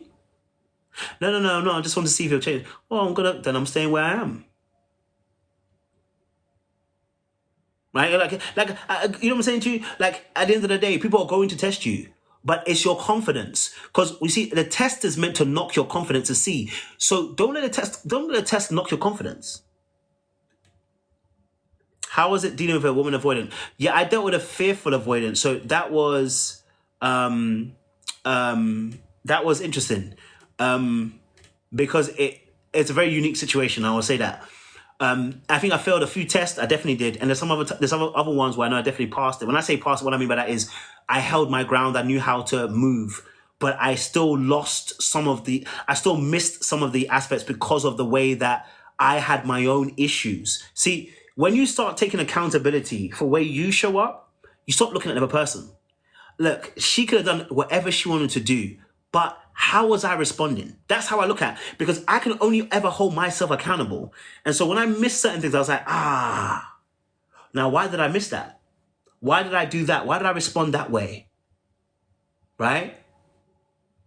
When there was distance being pulled at certain points, I didn't address it the way I need to address it like I'm doing with you guys right now.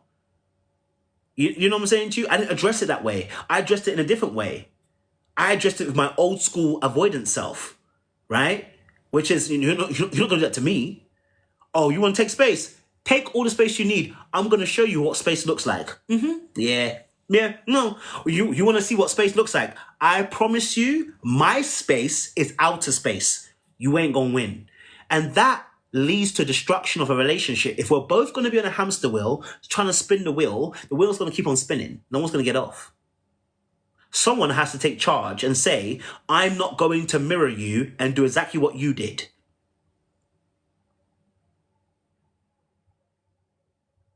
Do you know what I'm saying to you? I can. I can show you better than I can tell you. You want to do the ghosting stuff. No, I won't just ghost. I'll cheat too. No, don't even play with me. Like, I've got that kind of heart. I don't need to do that though. You see, when you're unhealed, you are going to show the other person pepe.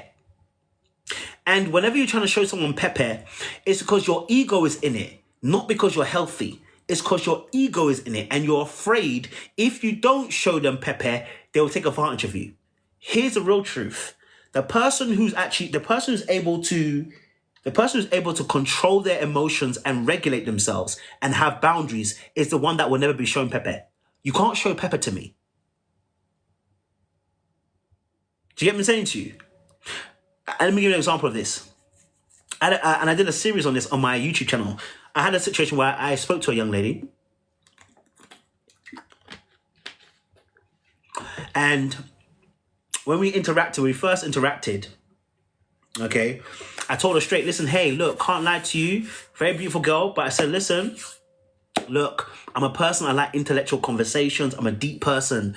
You know what I'm saying to you? So if you know you're not about that life, listen, I don't want to waste anybody's time. You know what I'm saying to you? And she's like, why did you say that for? I said, oh, because I let people know from the jump what I am. Because otherwise, I'm in Ghana and I know we're doing the whole shaking the day, but my friend, I'm here to be serious, guy. I like people that are going to test my mind. You know what I'm saying to you? Cool. We went on a lovely date. Okay, it was a vibe. You know what I'm saying to you? Okay, it was a vibe. It was vibes, right? Now, this person was an FA. Let me tell you something, fam. They were testing me. Okay? You know what I'm saying? They were testing me.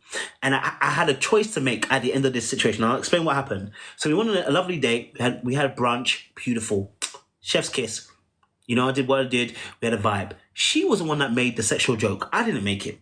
Okay? She made the sexual joke. I didn't make the sexual joke. You know what I'm saying to you? Because I didn't know you like that and I didn't want to do that to you. She made a joke. Okay? So I said, all right, cool. She's making a little bit of a joke. The advances. Okay, I hear what you're saying. You're on this thing. Okay? We've exchanged numbers. We're now talking. And obviously, I asked her. Not only that, we were going to be in the same places because Ghana's a very small place. So you're going to end up meeting people, right? And I remember, so one of my guys who obviously met her at the same time as well, right? Also messaged me saying, bro, we're going to be out here, this place. The girl's also going to be here. I said, wait, what? I messaged her to say, are we going out tonight? And I said, I'm going to go out tonight. She didn't reply. She didn't reply. So when I saw her out, I looked at her and I said, okay. But look, I'm going to pay for it. I'm like, okay. Listen, there's too many women out here and there's too many women out here and your boy here gets girls. So it's not, you're not gonna fluster me. I'm not gonna let you see me unflustered. I can't let you see me unflustered. So, my pride will kick in. So I said, all right, cool. I saw her out. She looking fine. Can't lie to you. The black dress was a killing dress. It was absolutely sexy. God damn it. That girl was fine. So I saw her and obviously I said, hey, da-da-da-da. And then there was another girl that came over, started dancing with me. So I started dancing with the girl. Because I've got no girlfriend, so I'm gonna dance and be cool. Okay, all right. So I danced with the other girl. Cool. Her friend came up to me and said, "Are you not gonna say hello to your friend?" I said, "I will say hello, but that's it. I don't need to say anything too tough." I said, "Hello, how you doing? You look good." I said, "You look beautiful today." She said, "Okay, cool." She was, and then she went about her business, and then she came a little bit towards the end because she was leaving the club. Right as she was leaving, she said to me, as she was leaving, my hand went around her waist and I said, listen, you're looking beautiful today. You know what I'm saying to you? All right. I love the dress that you're wearing. She said, why did it take you all night to come and say that? I said, you obviously didn't hear me. I said this to you in the very beginning. I'm just saying it again. She said, okay, well, it would have been good if you came up to me over on during the night. No, I'm not going to do that because here's why I'm not going to do that. Because when I messaged you, you didn't tell me you were going to be out. And I told you I was going to be out. And I told you where I was going to be. And you didn't tell me, and don't try to play like you can't gas me into a thing. See what am I going to do? Am I going to get angry? No. Am I going to cuss you out? No. No. I'll let you play your game. Continue to play it. Why? Because I'm not losing anything. See, in the past, I would have felt like I was losing something. And the reason why we feel like we're losing something is because we don't know how to explain what we're feeling. Like you're not gonna have one over me. You're not winning. You're doing yourself a disservice. Do you get what I'm saying to you? Because it's not like I'm spending money on you every day we go. It's not that, right? There's something happening for you Whether it's another guy, whether it's not another guy, doesn't really make a difference. You get what I'm saying to you? Okay? All right? It's on you. You see, if you start feeling like you're losing something, that's when you're going to start losing something. There's nothing for me to lose. You feel what I'm saying to you? Right? Because I actually know my boundaries now. So if I feel like you're pulling up my boundaries, I'm going to let you know. Now, this girl was doing hogwash behavior. You know what I'm saying to you? Doing hogwash behavior. And I'm not going to say I was perfect, by the way, because, again, I think when I look back at it, I said there's things I could do better. You know what I'm saying to you? But during the course of the time there, right, I had messaged her maybe a couple of times, and we had very spatial information, like conversations, right? So she might reply 3 days later. And I started saying, okay, I've given you 3 or 4 chances. I don't do that. I won't take it personally, but I'm also not going to chase you on this situation. You reply when you reply. You know what I'm saying to you? And you'll come when you come. And she came when she came, right? And it got to a certain point, all right? And I saw her out. And we were out, and I said, cool. Kept it pushing, kept it moving. You know what I'm saying to you? All right? So it got to a point here. Here's what happened. You see, in life, things happen, innit? You get me? She messaged me one day. She was like, something about, she asked me, what are you doing? She asked me what am I doing? I said, I'm doing some stuff for business. And she said, wait, what business are you doing? And I said, I don't tell people my business if they're not close to me. And she was like, wait, hold on, what? I said, yeah, I don't tell people business about my business if they're not close to me. So if you're not close to me, I'm not going to tell you my business. You know what I'm saying to you? Right? We didn't speak again for a couple of days. And then I get a call. And I knew it was coming because I had a dream. You see, when the good Lord is, I was on my way back to the Lord. So you have to understand, you know what I'm saying to you? I'm on my way back. You know what I'm saying to you? Yeah? So, obviously, she called me. Now, I know why she called me. See, guilt, you see, when you don't do what people want you to do, right? Guilt can eat people up. But sometimes people are not coming back because they are sorry, you know. You have to be, this is what I'm saying to you. Once you realize, when you know people's behaviors, you don't take it personal. Some people are not coming back into your life because they're sorry. They're coming back because they feel guilty. And they need your freedom of forgiveness. And guess what? I'm willing to give it. Because why should you feel guilty and why should you feel consumed because of something that never was? You know what I'm saying to you? Yeah, it would have been nice if it happened the way I wanted it to happen, but I'm not going to... You see, that tells me that I've got too much ego. And I remember I sent a voice note. I sent a voice note to her and I explained how I felt. I said, listen, I think the way that we've kind of discussed certain things and gone about certain things, I don't like the way it's gone. I don't like the way that we've dealt with each other at this point in time. You know what I mean? Right? I feel like what you've done, what's been done in these particular spaces and communicational styles hasn't really worked for me. Right? She saw the voice note. Didn't reply. And then she called a couple of, maybe like a week later, she called. And she's like, I saw the voice note, but I don't know what you said. My first mistake is, I should have pulled her up more on it. But you know what I was? I was just in a different space where I'm like, I don't mind. Listen, do what you want to do. But I'm not going to stress myself over things. Because I'm learning that once I've explained it and I've released it, I feel so much better. So you're not going to get me anymore. Because I feel better. I've told you how I felt. So now I feel better. I'm released. So that's what happens. The stress that you often feel is because you couldn't release how you felt. Once you release it, have you noticed that all the tension just leaves your body? Now, if they get angry, it's on them. You don't even care anymore because you've released. I've said what I need to say. You know what I mean? I've said it now, so I don't really mind. So if you want to do what you want to do, you can do what you want to do because I no longer feel the pressure anymore because I've told you I don't like what you've done. And that's often where people get trapped. They can't tell you where you hurt them. I can tell you, listen, just because we're not in a relationship doesn't mean I wasn't affected by what you did. I had to be vulnerable and allow myself to say how I felt, even though the person and me and the person don't have such a close relationship. I still told him how I felt, and it was a pressure. I remember what happened. I was sitting there and I said, "What's the point of me telling her what she's done affected me? What's the point? We're not close." And I said, "It's not about her. It's about you practicing for future. If you can say it to her, you can say it to somebody you care about and who you love. Because you don't like embarrassment. You don't like shame. So if you explain this to her, you're going to feel shame and embarrassment. But guess what? If you go past it and you move through it, you'll be able to do it forever. Right? This was a literal moment. I sat there with myself and I said, oh, do I press it? Do I record it or not? Oh. And I said, no, record it. Record it and send it to her. It doesn't matter whether she agrees with it, whether she says no, whether she replies to it, doesn't make a difference. It's for you. And a lot of times, that's what you fear. You're thinking about them and how they're going to... Don't worry about them. It's for you. So when she called me, do you know she hadn't even really listened to the voice note? She hadn't. Oh, she heard it. I know she listened to it. But she said, oh, I don't even know what you kind of said in the voice note. She couldn't repeat back what was said. So why are you calling me? Guilt. Why should you be guilty? Because you know that you were moving mad.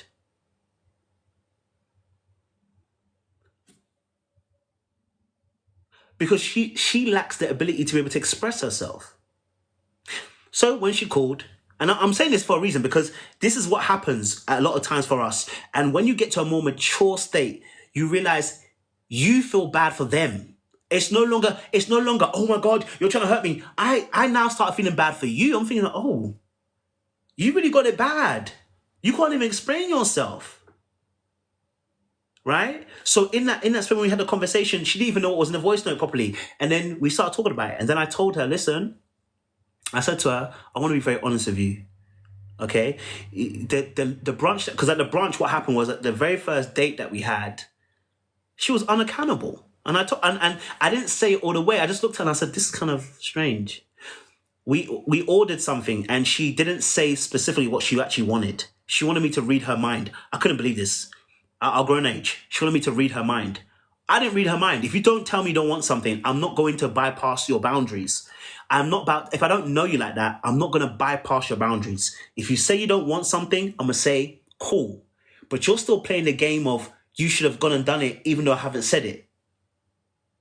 So in that space, I didn't do it. So when we had the call, I then said to her, listen, I said, listen, this call is quite interesting because also what we didn't discuss was also the brunch. You also, when I asked you what you wanted, you didn't state what you wanted. So I ordered the very thing you said you wanted to order, and then you were confused as to why I didn't get the thing in the end. And then you tried to shift the blame onto me. And I said, that doesn't work for me. I don't like unaccountable people.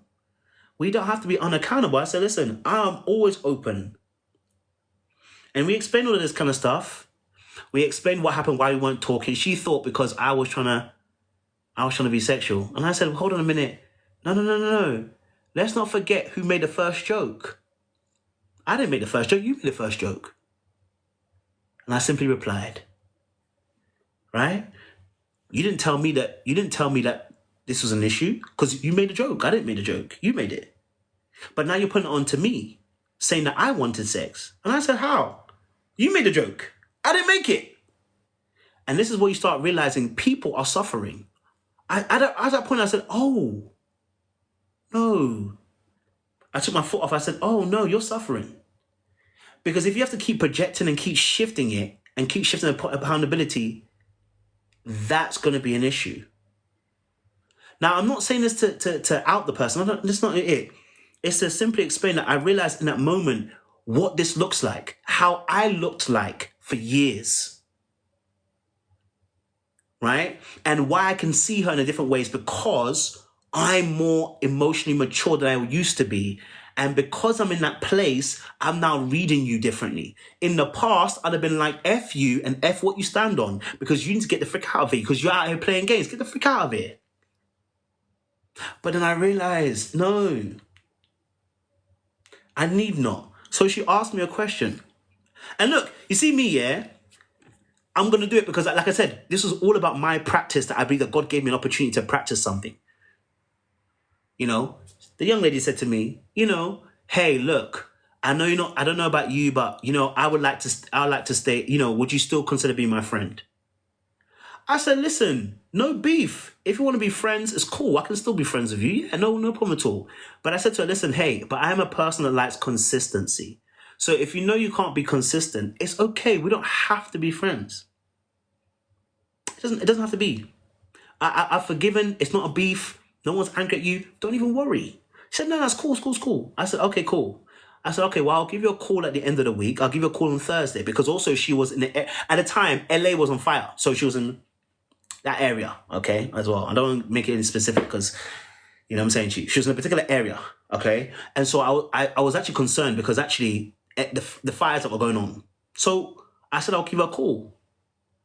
And I gave her a call. Now, she didn't pick up immediately. She gave me a call, a little bit call back. Very short one, which is cool. She said, hey, I just didn't think you were going to call back. No, she texted me, said, oh, I didn't actually think you was going to call me back. I said, why wouldn't you? If I told you I was going to call you, I'm going to call you.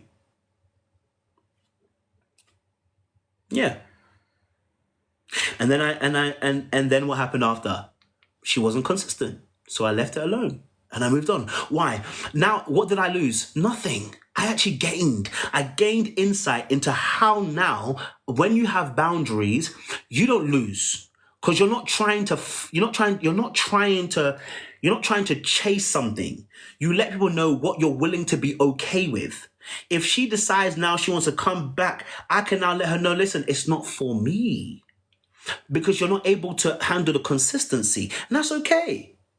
You're not willing to grow with me, and that's okay. I can't be angry at you with that. You know what I'm saying to you? That happens when you stay regulated. If I got angry, I would have been angry every single time because once you get angry the first time about it, I'm not saying you can't get angry, but I'm saying once you get angry about it, you tend to keep on going more angry because really and truly you feel like they're playing you. And I said to myself, no, you're not playing me. Now, in the past, I would have felt it. And it's funny because actually a week or so before that, I had a situation where I acted wrongly. I got annoyed about a situation. And I was like, I'm not doing that again. No. I didn't learn my lesson. God was giving me a chance to learn my lesson and I ain't learning it. No, I'm learning this time. And so this time I put all of it into practice. So it's about being able to be regulated and secure. Regulating your emotions. If you need a few moments, give yourself a few moments. You need a few minutes, give yourself a few minutes. You need time to be able to breathe, and then reply. Don't straight away jump into it. Okay? Don't. You know what I'm saying to you? Don't. You know what I'm saying to you? Now, maybe she thought she played me. Who knows? I don't really care. For me, it's a win because now I have a story to learn from and go, actually, I learned from this, you know. I'm actually even happy about the situation because I've learned now and I have a real thing. Yeah, I know she tested me. For sure. For sure was testing me. For sure. She probably wanted to see if she can still get me.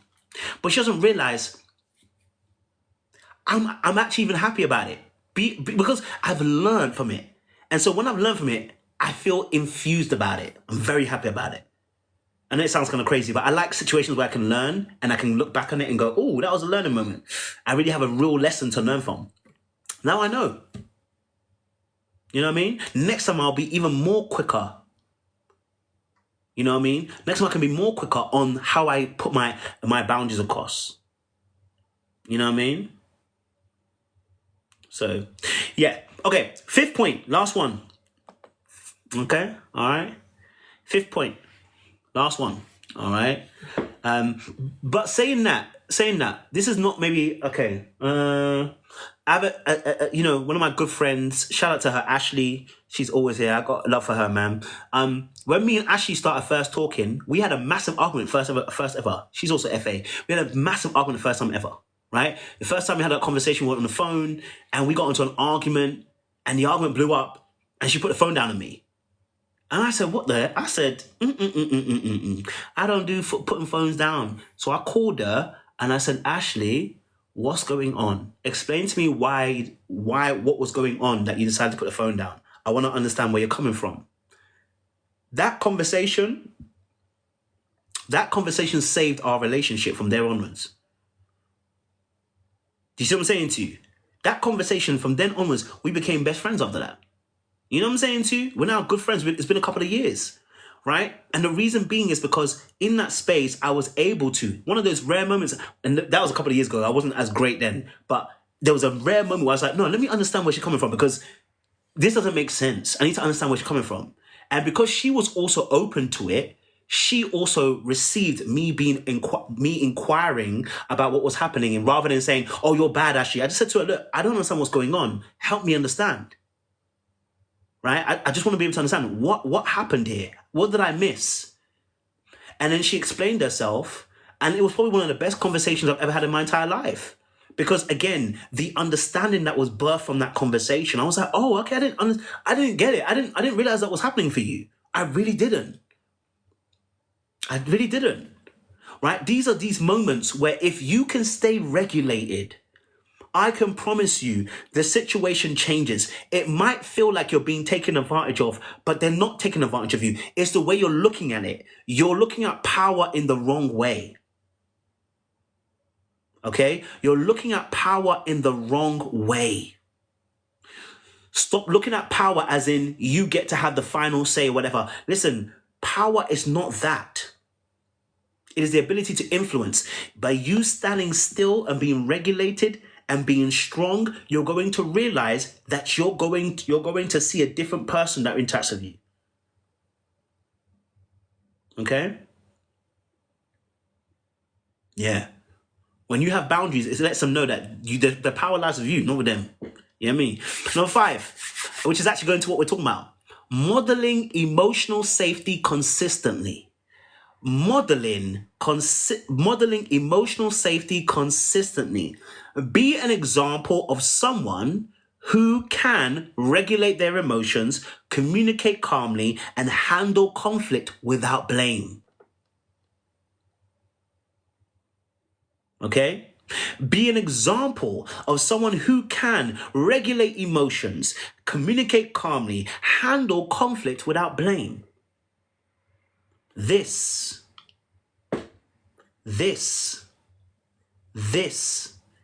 is important. So let me give you another story. You know, this person here, I got so much love for them. So much love for them. They have my heart, man. You know what I'm saying to you?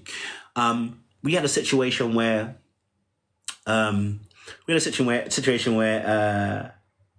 we went out and went arcade, and you know, we had won a lot of tickets and stuff like that, but not enough to really buy anything substantial, the gifts, right? So we were walking towards the where the gifts are for the tickets, right, at the arcade. And so actually in this moment, right, there's a mother and a daughter or a son or whatever right next to us, and she gives away all our tickets to this lady. And so as we're walking out, I'm trying to figure out how I feel. And I said, is it okay how I feel? What's wrong with you? What are you feeling? I'm really trying to figure out, what am I feeling in this moment? Because she's given away the tickets without asking me, but how do I feel? Something's not quite right. I'm not sure how to place my feelings. And so once we got out, you know, out of the arena, I said to her, wait, you just gave all the tickets to the lady? I said, you didn't even ask me. And then when I said that, she then felt defensive in that moment, which I understand. Again, look, once you start going to a place, you start realizing she also felt defensive. And then instead of actually addressing the issue, she was like, Coach, you just got to learn how to be more selfless. That wasn't the issue. But because she also felt like maybe I was about to judge her, right? Whatever she felt like was happening for her, she immediately switched the terrain. Oh, you just need to be selfless, Coach. And then she caught herself, which I really appreciated. She caught herself and was like, oh, that's not correct. You are really selfless. I'm sorry about that. Right? And it all happened within a quick second. And I'm just like, and I'm still trying to figure out how I feel. Now, here's a really powerful thing for anybody here listening to this. The person caught themselves and they said sorry. So what do we do next? For most DAs, when they haven't healed, they're going to let that go. But they're going to still be pissed off. Right? Because even though they've apologized, I've not been able to really get out how I feel. And now I've been accused of something. So now I'm going to be harboring something. Now, maybe not the next time I see you. Maybe not even the next time after that. Maybe there's an argument that happens. My energy is going to be very different. Because I'm going to remember that you still got one up on me and I haven't addressed it. So what happened was I gave myself a few hours. I got home and I gave myself a few hours and I said, I need to craft a message to let her know that I wasn't comfortable with what happened. But I need to figure out first why I feel uncomfortable. Because I couldn't figure it out. So I had to take some time. I took a few hours. And I sat with it and I said, what are you feeling? What are you thinking? What are you feeling? What are you thinking? Okay. And then I had to say, what do I want as a result? Do I want to be right or do I want to be understood? And I said, I want to be understood and I don't want her to feel like I am lambasting her because it's not that. And even the thing she did was a very good thing because actually it wasn't the fact she did a good thing. It wasn't it wasn't a bad thing she did. It's just that I wish I was considered. And I said, oh my God. I didn't even, and it was like a light bulb moment thinking that, that's a very vulnerable emotion, a vulnerable feeling to have where I wanted to be considered. And I said, I don't want to really say that. That sounds a little bit too vulnerable. That's a little bit too cute.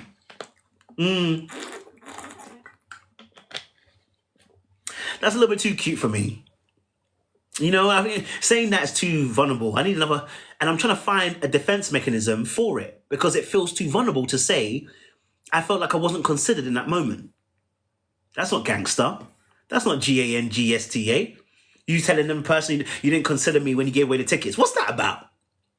But I sat there. And listen, the message was long. I remember I crafted this message. When I say I sat down with it and I followed my own process. I said, we start with a compliment. Okay. And then we address it. Then we talk about what the behavior was. And then we state how we feel emotionally. And then we explain how that emotion makes me behave. And then we talk about what we want to see in the future. Now, that message was a good 12 minutes long. Yo, hey, that message was 12 minutes long as a VN. Because it takes me a while to get to there. You know what I'm saying to you? It was a 12-minute VN. I remember this. It was a 12-minute VN. It was long. Because when I wrote it out, I had a lot of feelings. And when I wrote it out, it was I remember it's in my notes. It was quite long.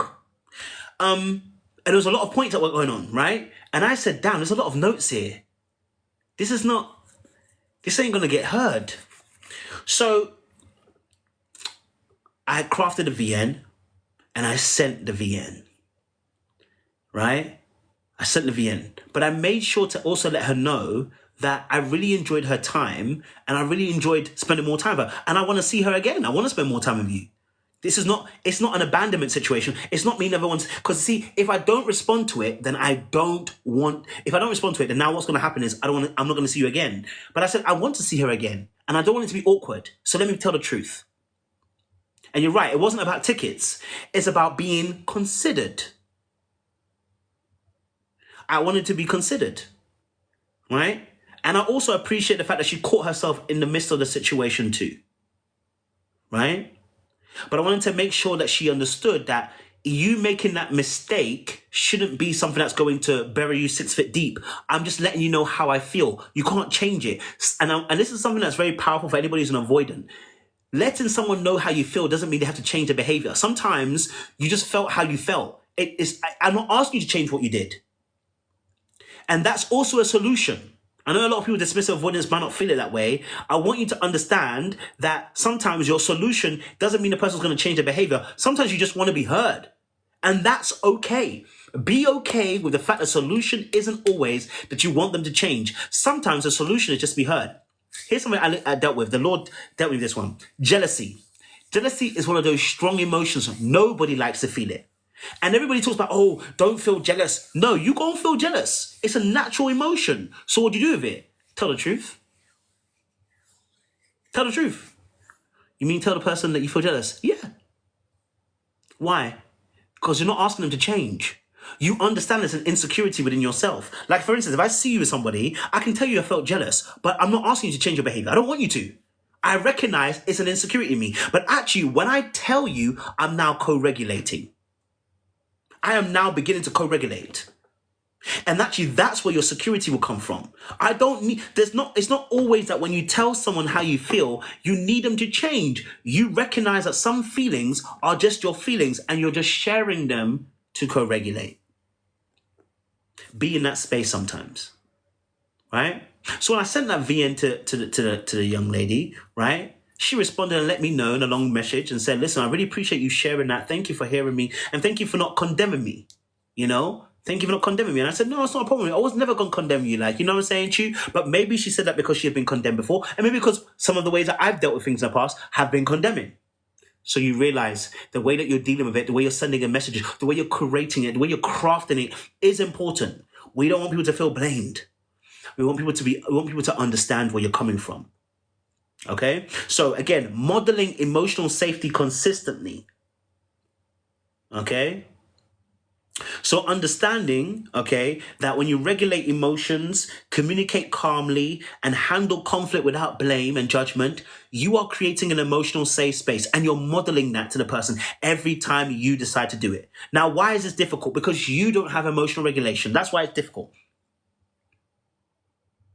Okay? You don't know how to have conflict resolution.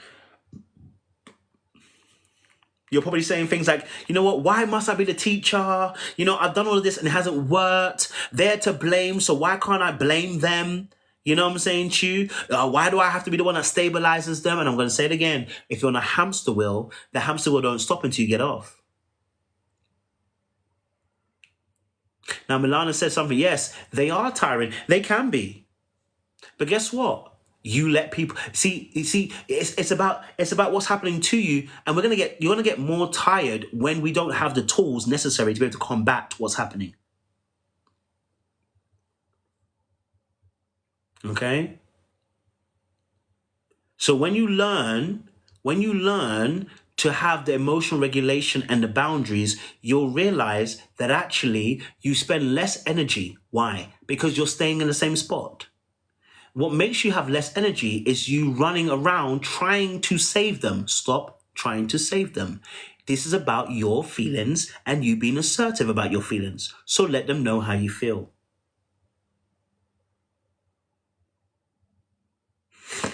Okay? So those are the 5 things. The 5 things: model emotional state.